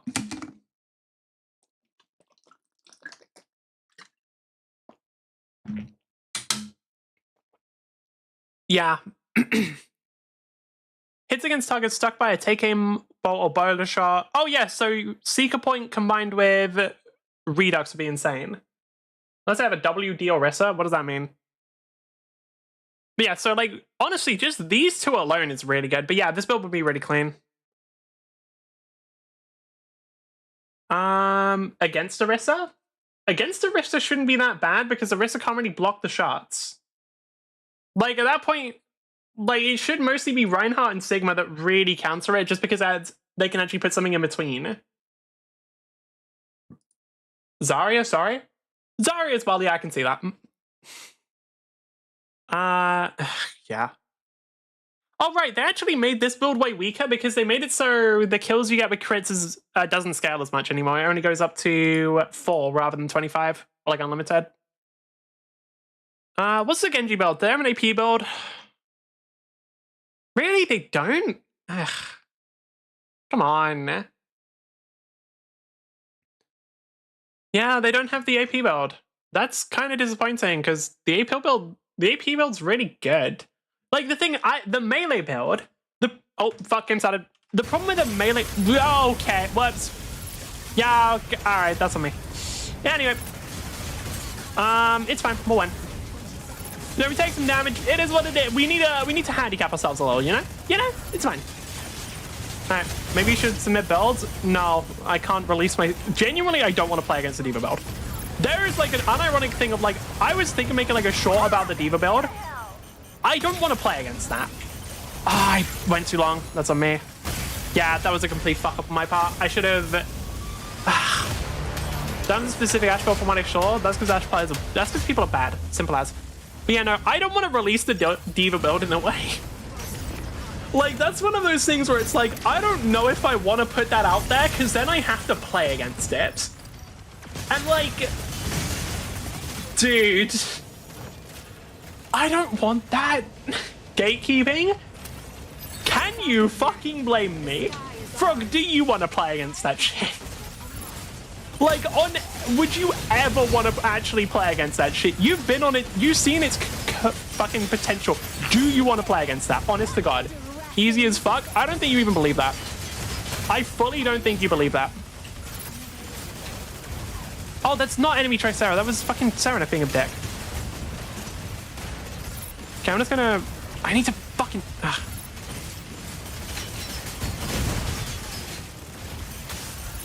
Go away.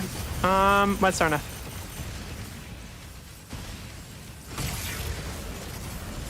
My goal is to kill Serenith more than anything, because if I can kill... Yeah, there we go. Because Serenith is the only thing that can really deal with Tricera. I can't ping him properly. Panther, can you go away? I'm busy. Ugh. That was a few too many people just going for me right there.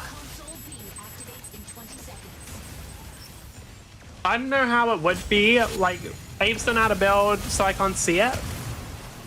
Well, like, you don't know how it would be to play against the D.Va build. I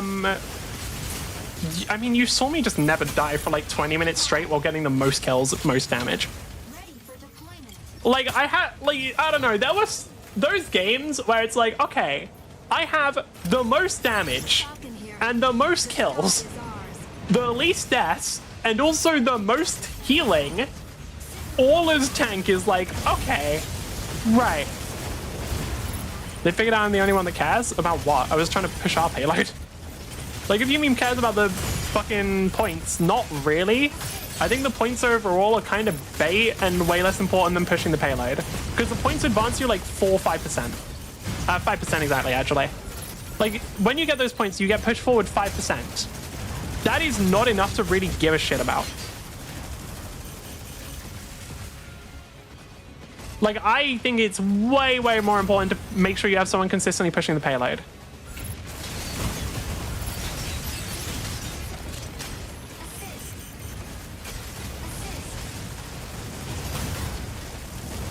Speaking of, someone is currently anti-pushing the payload. Great. Fucking who? Walking. Ow.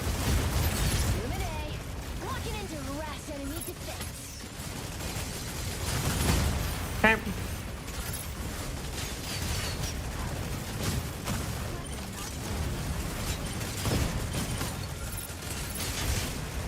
Yeah, I knew what welcome. Why is no one on our cargo? It's almost like Tricera is fucking getting bullied off of it constantly while you're doing nothing to help them. Chill, dude. Like, you guys are basically expecting Tricera to stand on the cargo with no assistance other than, like, me. Tricera? Shut. Dude, like, you have to help. Like, if Welkin and Serenith are constantly harassing the Tricera, you can't just ignore that and be like, oh, Tricera should just stand on there anyway. Like, you need to assist them. Like, this is not a one-player game.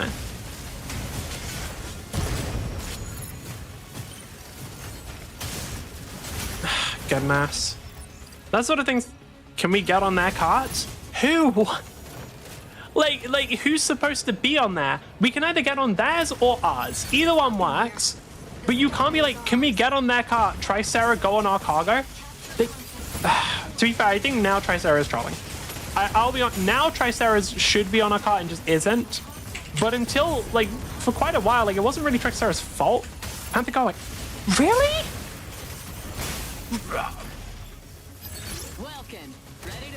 That isn't okay. I was smashing dodge though, just didn't do anything.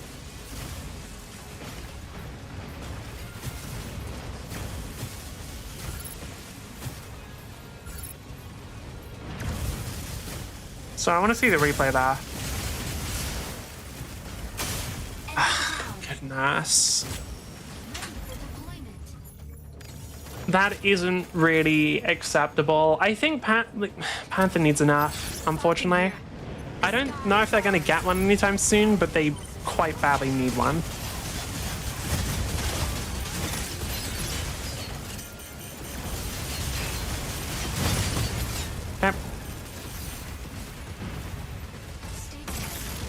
Who's even going for the Skyraider? Okay, and then someone's on that power payload again. Who's even chasing me? Oh, Skyraider. Can you stop?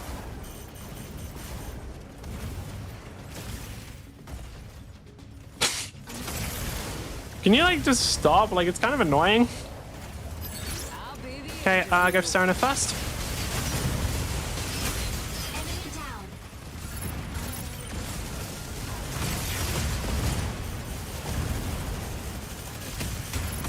Why is Skyraider just like hard focusing me?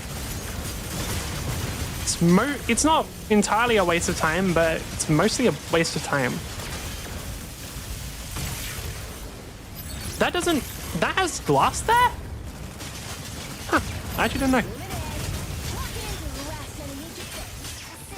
Yeah, alright. I was getting chased by the Skyraider for like a long period of time there. There isn't much I can do. Like, if I'm just getting consistently harassed for ages like that, it is what it is. Vulcan shouldn't really lose to Panther, but anyway. I'm assuming there were other people involved. Yeah. Unfortunate. There is an actual chance. Nah, Skyraider will probably get MVP. Skyraider is incredibly good at number farming. Like, they're one of the... I think they're currently the best character in the game if you just want to farm numbers. Defeat.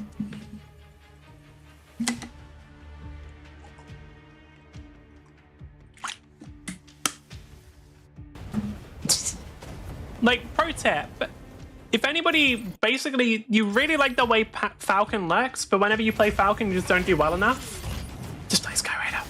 Panthers lands. Just play Skyraider. They're kind of just a better Falcon. Like, as much as I don't like saying, they are literally just better.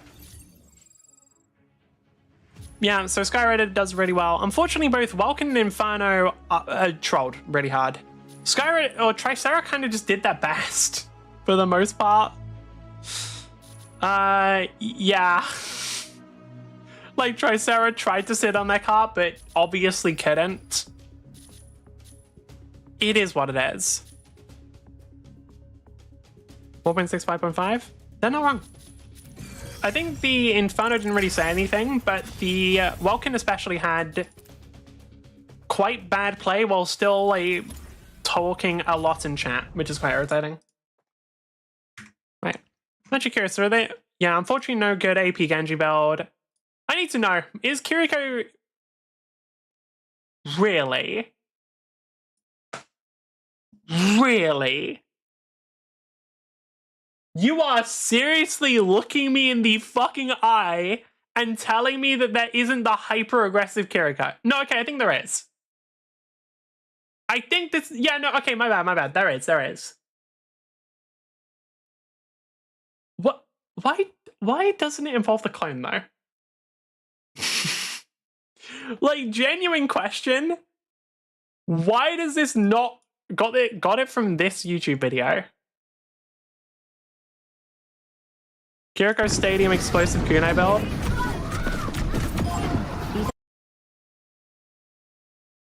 Cool. Why no clone? Enemy spotted. Cleanse. Thought you needed the help. Like, does the clone not get the bonuses? Like, that's just a why no clone on that one. Yo, what's up? The Kiriko build is trash. Now that actually bothers me. No, not the YouTube video. I don't care. Like, why on earth is there no clone in this? No, the critical hits decrease active cooldown, blah, blah, blah. Kiriko build doesn't exist here. It kind of does. There's an offensive one. But, like, clone, dude. Obviously, just put the clone in. What else we got? What are the builds? Do they have... What? I'm assuming Juno does have the... Yeah, okay, they have the pulsar torpedoes. Website itself said it's not completed? Yeah, but... So it's still under construction. The clone got heavy nerfed, right? I used it. It's overpowered still. Simple answer. Ana build. Okay, they actually have the correct Ana build. That makes sense. I think, like, with Ana, there's, like, only one good build, though, so I'm not super surprised. Motherfucker ad shit? What? No. If I'm gonna do anything, I'll be in YouTube videos. You think I'm just gonna put my builds on here? You think I'm giving this out for free? No, I'm at least getting views out of it. Like, come on. Like, what? You think I'm just giving those builds out for free? Fuck no. Fuck no. Anything else that might be interesting? Moira's gonna have the orb build. Moira doesn't have the orb build. Hey, y'all? The fuck? Hey, y'all? What do you mean? 20 views? Nah, the videos do alright. Anything else that's interesting? Nah, not really. Oh, Junker Queen, actually, what they got? Do they have the full AP build? 135 ability power Junker Queen? Yes, they do. This one's incredible. Because she just becomes immortal and does a ton of damage. Right, anyway. Brought up specifically in the book and around the section under death for a character. You can access it. It is illegal. Either you're underneath HA or Karrakin space, where then there's some exceptions that are legally there. But if it's anyone else outside of that, or away from those spaces or individuals or factions, yeah, you're just some kind of illegal cloning program, or at least the product of one. You played AP Junker Queen? No, you did. Bring up in the SSC when discussing cloning. It is not a legal thing. When you clone, you gain quirks, which are, they could be physical, they could be mental, they always happen with flash cloning, and they happen on the second time you do subjectivity override. So essentially, you're going to run into a time where you can't clone a copy of a copy. This isn't the infinite loophole to immortality. There is an end point, even if you, are not counting that first end I have no point. interest in Junker Queen. You can figure out a subjective override onto a different body. I have no interest in playing Junker Queen. One where that's not necessarily an issue mentally or physically, because that is part of the reason you still need to clone for it. Because when it comes to D-Corp and subjectivity override, it's not alive, it doesn't work, it's a homunculus until that point, if it is made into a homunculus. Because the brain itself and how it interacts with tech and the imprinting on both just isn't really studied that well. Again, experimental tech, and also outlawed under the First Contact. So while they can't just store you in a computer, they can imprint it onto an empty mind that maps yours, at least relatively physically, genetically, muscle memory to an extent, and it seems to work. It just kind of fills in the blanks there. The issue comes up with subjectivity on another person, where theoretically that doesn't work because it would just kill both. But who knows? You're already in the illegal realm of flash cloning. Isn't subjectivity implants on another individual literally just the plot of Cyberpunk 2077? Like, that's literally just what happened, is another personality was, like, put in somebody else's brain. That is the plot of the game. You get fucking V. Honestly, V as a Lancer is not a bad idea. Gonna tank wish me luck? Nice, have fun, but I don't know, what are you playing? That's a big part. But speaking of that illegal realm of flash cloning, how that might interact with your Lancer or your character, or that post-death character, or your second Lancer, I don't know, hard to tell.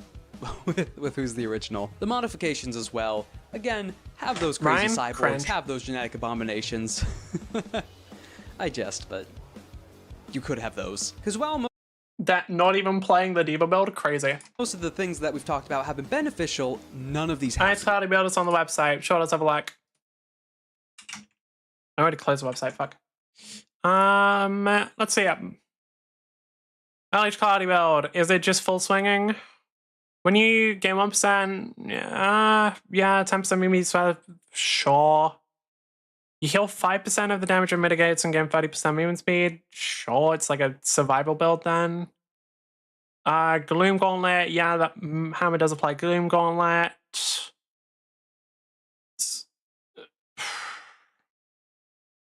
Yeah, alright, it's okay. Swinging build, not properly, there's like a much more dedicated swinging build, but it's alright. With your Lancer or your character, or it's that more of a survival build character, or your second Lancer, I don't know, hard to tell with who's the original. The modifications as well, again, have those crazy cyborgs, have those genetic abominations. I jest, but you could have those. Because while most of the things that we've talked about have been beneficial, none of these have to be. I mean, the flash cloning to the extent is already pretty horrific, but when it comes to the modifications, cybernetics that are purposely harmful to an extent, the attaching a flamethrower to someone, locking yourself into... It's okay you say to the build the best Ryan player in the world made. Feel like, I mean, I don't know, I haven't looked at Ryan's perks too much, but like, I prefer much more offensive builds. That's the survival one.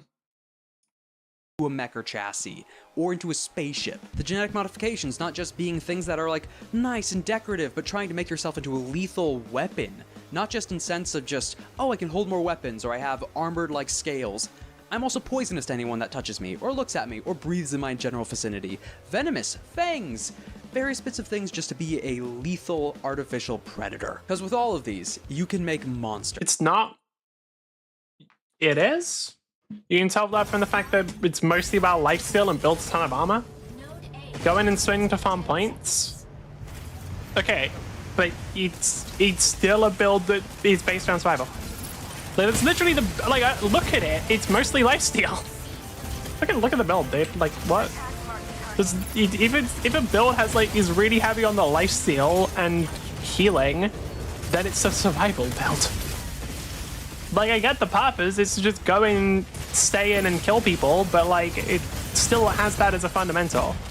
So the main difference between that and the Diva build that I run, I don't believe Brian has anything that scales in max health, which thank fucking god, dude. Like, I'm kind of glad that there's only one character that has that and no one fucking uses it for some reason, because otherwise it'd be a problem. I'm telling you now, like, if there were more characters that had shit that scale max health, we would have a very different game. We have a fucking League of Legends situation on our hands. And trust me, no one wants that.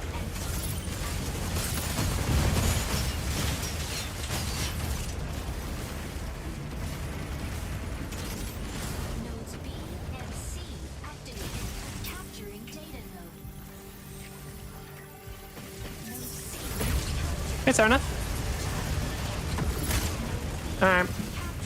Lifesteal and survivability is a going swing. I know, that's what I just said. Oh, you're fucking kidding. I hate this shit sometimes.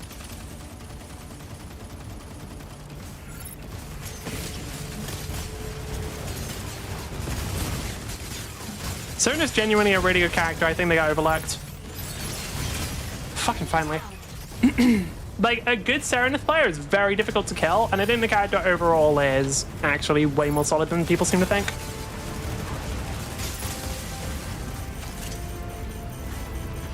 Thing is, no one's defending, but do they have a Solaris? Nope. Alright, cool. I'm just gonna keep rotating between the two of them. Seems like the best play.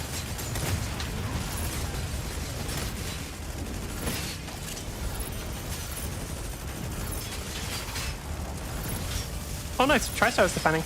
Awesome. Skyrider's gonna run out of energy eventually. I believe Falcon has more overall energy than they do. I will just do that to make sure I won't run out of energy fast. Nice, we got him. So what's the problem with it? Nothing really. I just don't find it that interesting. Like, it doesn't have anything super cool in it. That's the thing. I get the purpose of it. It's probably pretty good, but it don't have anything cool.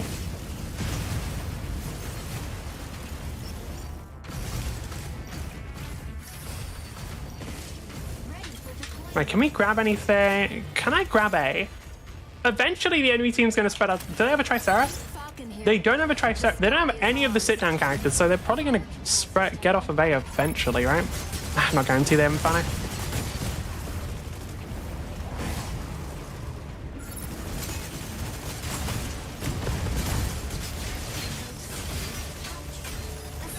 Good.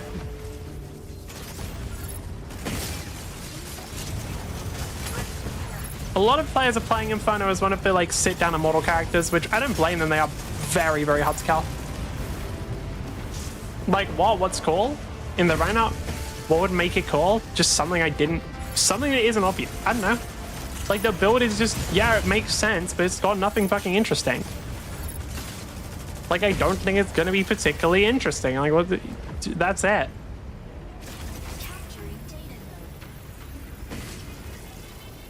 Nice. Alright. Now, Serenith is going to not be paying... Someone fucking took my lock on.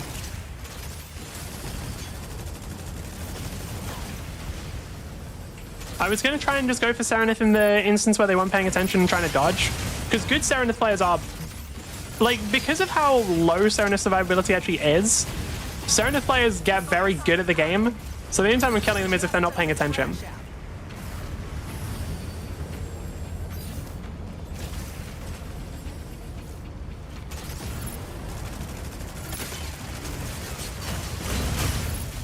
Perfect. So now they have... Yep, that's what I was hoping for. I didn't actually think we were going to get this side anytime soon, because combining Lumine and Skyraider results in an immortal motherfucker. But we got it anyway. Oh, Stellaris Invis capture. Nice. Okay.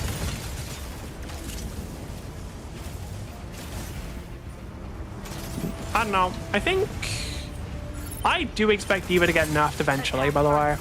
I think eventually D.Va's going to lose her Toki Slam ability. I think it's the most insane thing in the game.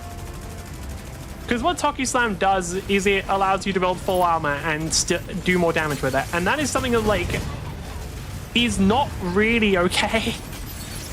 I'm gonna be real, that shit simply ain't alright. Because, like, if you can just be... Because what it results in is an immortal D.Va. Because I've got fucking D.Va, you can just get Gloom Gauntlet, you got fucking healing that scales with your fucking armor. You're just gonna be hard to kill anyway, healers are gonna have a hard... And then if you got healers that you just don't die, like, it's fucking ridiculous. So I'm expecting it to get nerfed pretty soon. Oh, really? We've got, like... Okay, there we go, that's fine. I was gonna say, like, since we're doing 2v3 here, like, our team should be able to defend. Sure, it doesn't always mean can, but you know. I can get to it. I have to make the Rhine more interesting. I'd have to look at Rhine's thing, but I probably could. And that's the AP build. Yeah, the AP build's cool.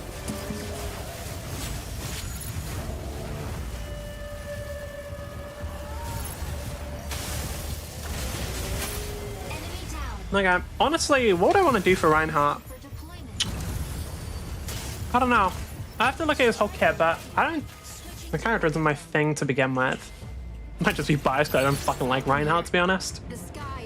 Might just be biased because Reinhardt's a boring fucking character, let's be real. Okay. He swings, he does. It is incredibly dull. I fucked myself. That was on me. I thought that because I'm there, Welcome wouldn't be able to get to me, but that is not really how Welcome works. You play D.Va and you call Reinhardt boring? Yeah, D.Va has more mobility, more shit, and is more interesting overall. Try about it. Should be able to grab this one for free because nobody's giving any attention. Yep. Fuck, team! We need that to be held. Like the whole thing. Okay, there we go. So no? No what? What? I couldn't even see anyone there. I think we're gonna lose, but I could be wrong. Like, unless our team can capture something pretty soon, we're screwed. What will we even capture?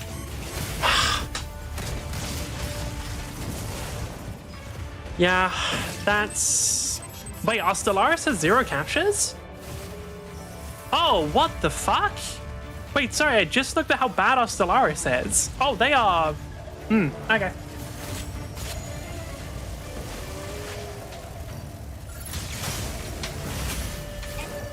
Have we lost the game? Yeah, alright. That is simply unlucky, if I'm being real. We got Stellaris. That's why we lost. Oh, hold on. The longer we can hold this, the better, but probably not for very long. Okay, yeah, that makes sense. But that might be enough. I just have to hold A. Motherfuckers! Really? Just hold for like 2 seconds. I think we still lose. Unless Panther can grab C there, I think we lose. Wait, we win. Wait, no, it's a tie. Wait, it's a tie? On this game mode? Damn. No, it's a win because we get slightly more points. Right, to explain why it was a win there, they were on 9-9, we were both on 9-9-9. Now, because we gained 5 points and they only gained 2, we're actually at 104 points while we're at 1004 while they're at 1001, which is why it counts as a win. For those trying to understand why we were given the win there.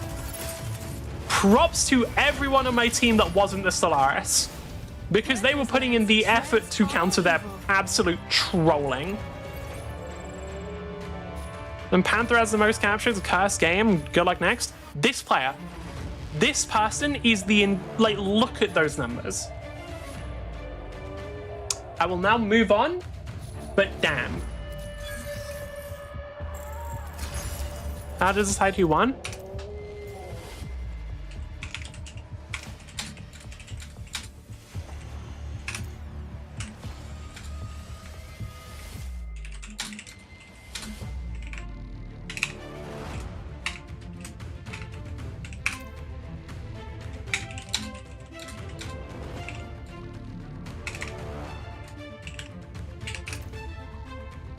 That's actually interesting. I'm not even gonna lie to you, that's actually fucking interesting. Like, that's a very, very interesting way for that to work. I kinda fuck with it. It basically will just be whoever has the most points at the time will get it, which, cool. I think that's fine. Yeah, I was wondering if that was going to be a tie because we did both hit 1,000 at the same time, but nope. I like that a lot, honestly. And I am unsurprised that the Stellaris player was the worst player on the team. Because while there's the general mundane and use and accepted norms, all 3 of these have their extremes. Same with the length of life. All of that eventually rounding out into you can have the strangest characters. These How long am I going for? Probably just till midnight, unless I feel like going longer. Sky Raider. Until you complain again? Probably not. Well, maybe. Humans as we currently know them. We assume that. We assume that from our perspective, they're just a normal person. People on Metropolitan and Core Worlds, heavily modified. Not necessarily to the point of heavy modifications, but they have general little ones everywhere. They don't have to deal with the problems that we do. They have different bits of panacea that are artificial. They're immune to everything practically. Never getting sick, abilities to stay up and awake, not tired all the time. Being able to easily heal and replace blown. God, I fucking wish. A lot of divas recently. Yeah, they're trying to copy me. You have these genetic modifications at kiosks on Core Worlds, or at least Metropolitan. And then the extremes. You can have such extremes. So go wild with it. Do not forget these. This is the far future of the Orion arm. And these are no longer just humans. Oh yeah, realistically, it makes perfect sense for whatever lance you're running to be modded out like shit. As it said, lances are probably like 1 in a billion. Like, that is a reasonable number. Because of simply how high the population of the planet is, lances are rare motherfuckers. There are not a lot of them on the planet. As such, or, well, there's not a lot of them in the galaxy. As such, yeah, it makes perfect sense for them to be modded out like fucking crazy. There is nothing wrong with that.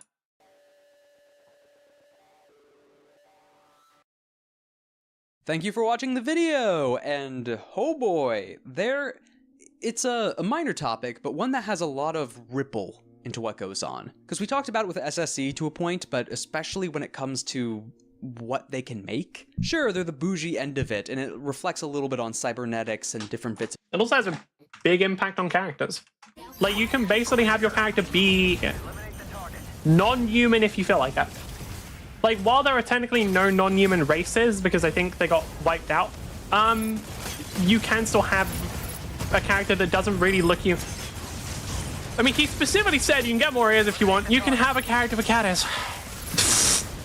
It's allowed. You can do it. And you know some people have. Like, it's a fucking mech. You think there aren't a bunch of fucking cat girls that want to play that shit? Obviously there are.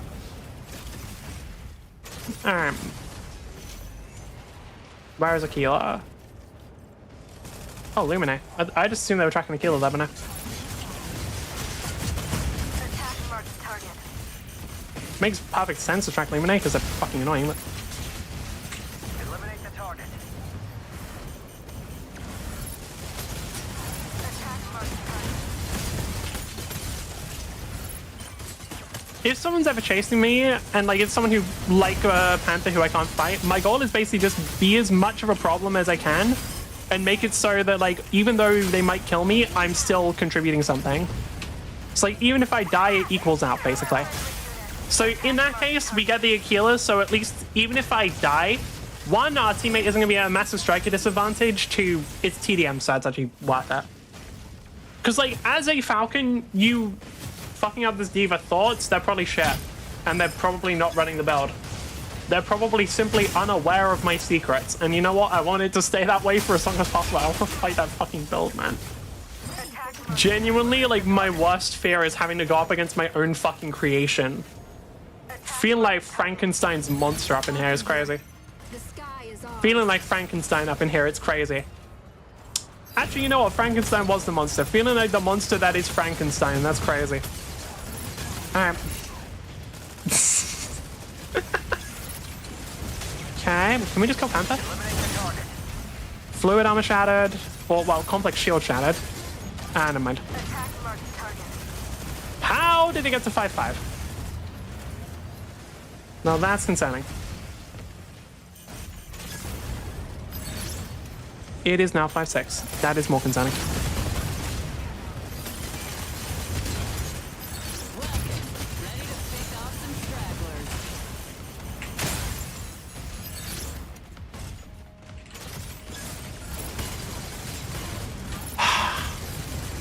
I actually know how we lost that. Like, we were doing really well until we won. And like that until we won happened really fucking quickly.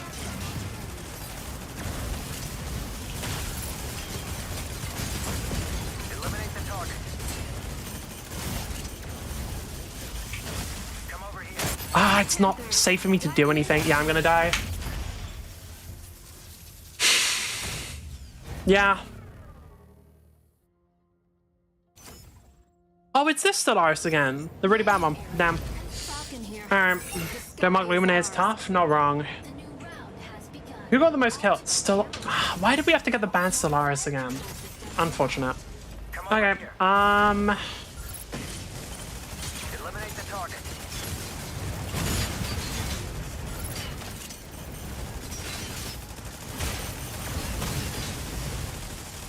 Thing is, I'm one of the most likely candidates for solo killing Luminaire, so... But even then, it's difficult. Am I dead? I'm running way too low on energy to not... Why do we have to get the fucking bad one? Okay. I don't really care about the replay, doesn't matter. Yeah, I think we're probably gonna lose this one. It is what it is.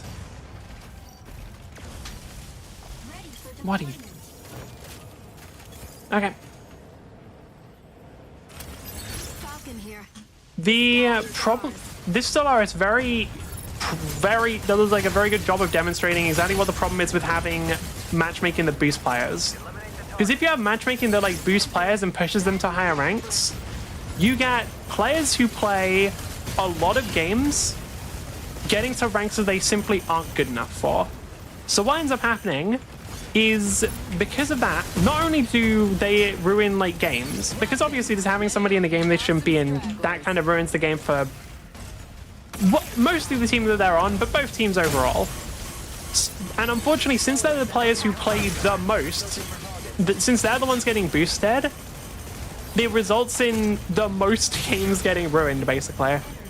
I can't really do much. I've got way too many people on me. Like, yeah, it doesn't really matter. It doesn't really matter what I do because our team isn't really able to kill people. So, because of that, if I'm just getting chased down by other people, then, like, yeah.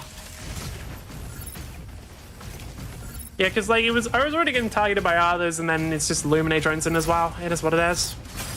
Enemy down. You stream Stadium? I have. Probably will again at some point. Doesn't. The problem is it doesn't matter. Because like I think we're what, like 6. Oh, it's already over. Defeat.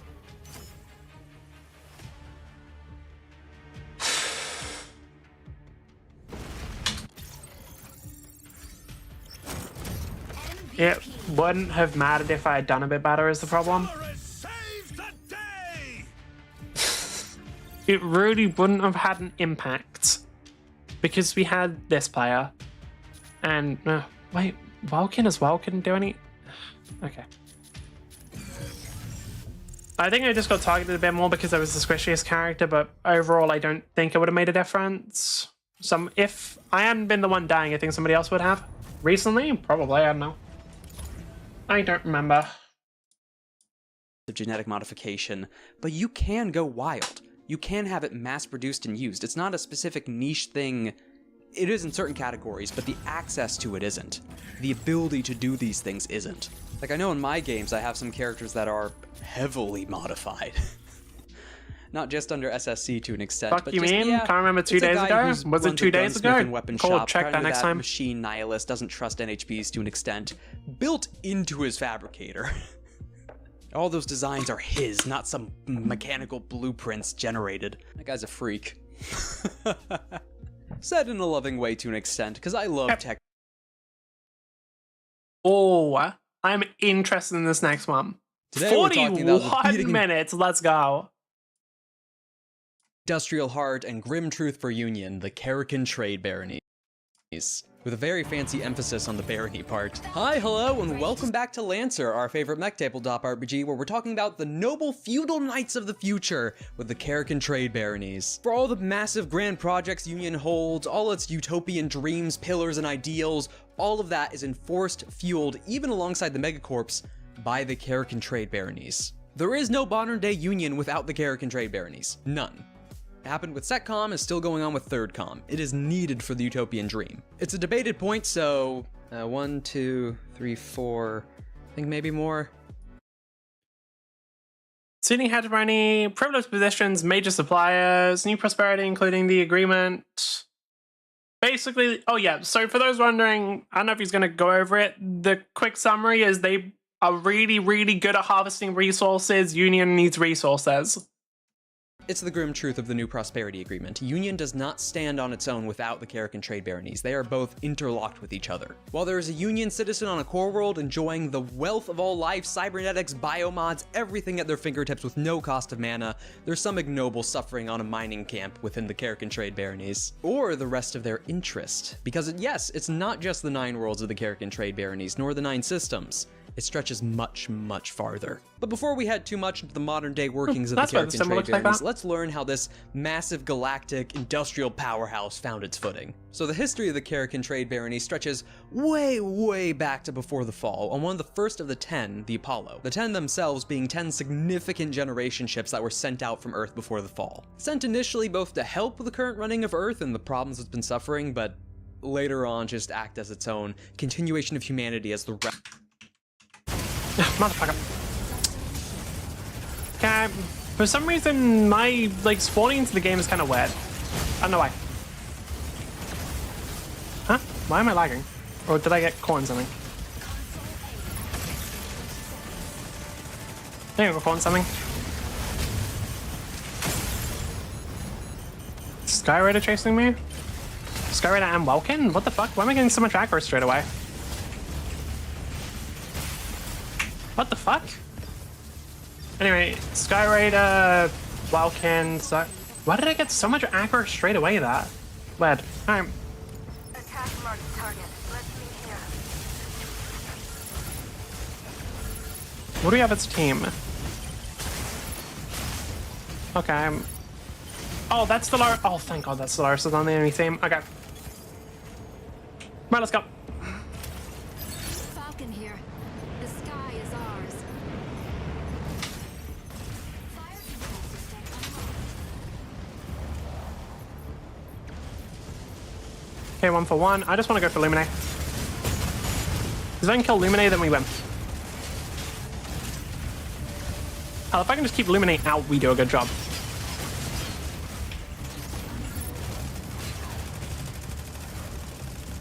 Because a lot of these really tanky mechs don't actually work that well without the healer.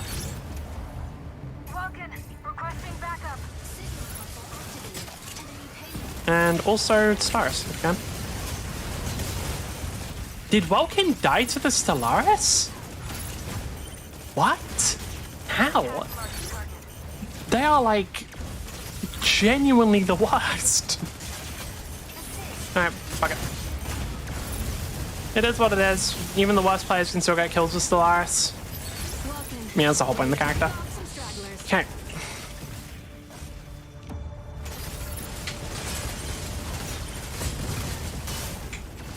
I pressed shift. I pressed the fucking button, bro. Alright. That kind of sucks, I'm not gonna lie.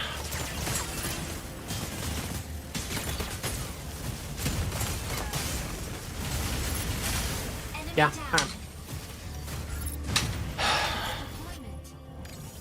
That is one of those unfortunate things of, I don't know if it's ping or whatever, but I cannot, like, if my dodge doesn't work against Panther, then I just die with no counterplay.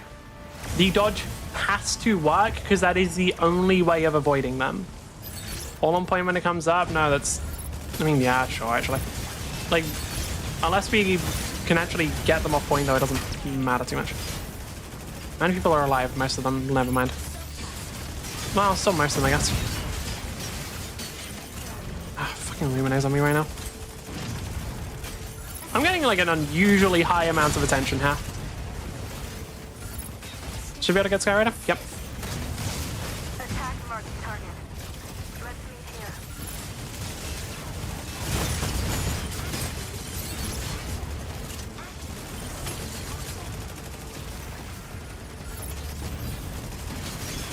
Nice.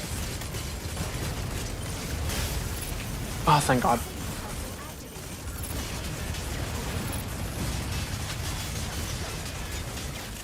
Okay, can we get Lumine? I tried to go for them earlier, but they just ran away. And unfortunately, my character is shit at going around corners. Y'all, anything new? In 5 minutes? Not particularly.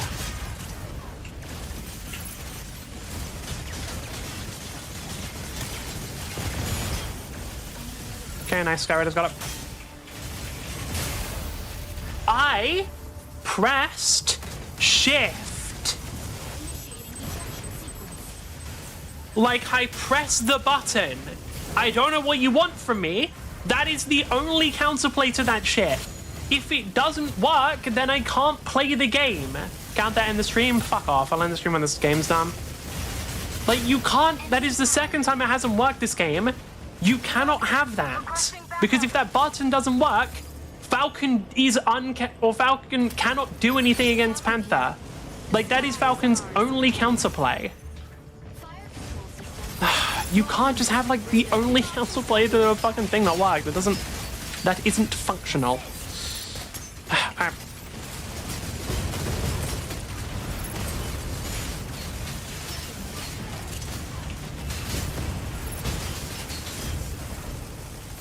Well, to be fair, it's also the only counterplay to Stellaris.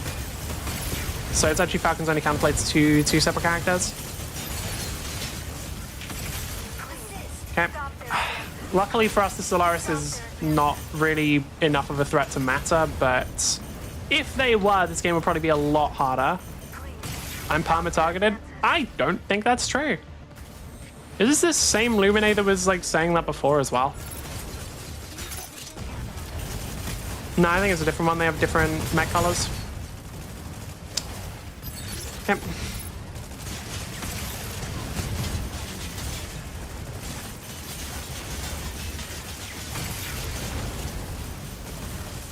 Where is Lumine? Because if I could get... I mean, do we have a Lumine? Are they still alive? They are? Can they help? Yes, they actually can. Nice. You... Only one? Alright, fuck, I'll take it. Guess it was on cooldown or something?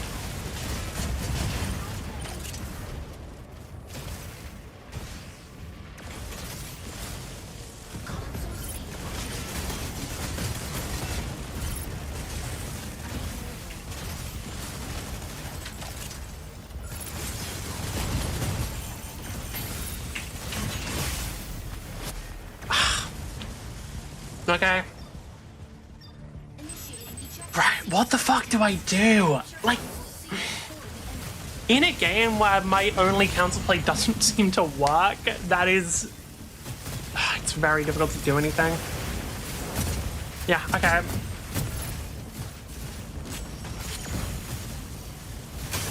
Yeah, my house is gone.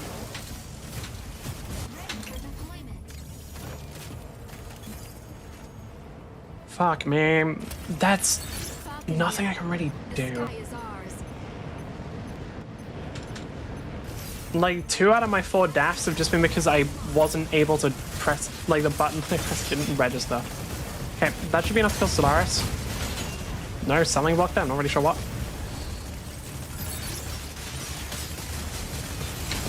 That should be enough. Cool.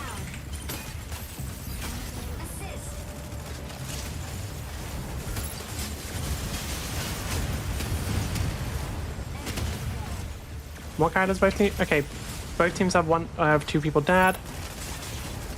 Is that a Tricera on the point? It's not. Okay, so I can actually kill them. Yeah, Tricera can stand on their... Like, Tricera needs to stand on their payload now. I pressed the fucking button! Like, you cannot have the dodge not fucking work, game! That doesn't fucking function! Like, that is my only fucking counterplay! Ah, fucking shit, man! I don't know if it's just my internet or whatever. I don't know if it's just because I've got fucking high ping. But that is the only way I have of countering that character. There is nothing else. Like, Falcon does not have anything they can do other than dodge when they hit you. Like, I need that shit to fucking work. Oh, my ping is fucking high. Really? Do I actually just lose an entire fucking game because I'm lagging? Come on, man. Alright, I'm fine. Yeah, we actually just lose that. Alright. Yeah, we're done. Thank you for putting up with me. If you did enjoy the stream, please consider following. If you didn't follow anyway, and I will see you next time. Bye-bye. That is genuinely so fucking annoying. Alright, yeah, we just lose because the game lagged. It is what it is.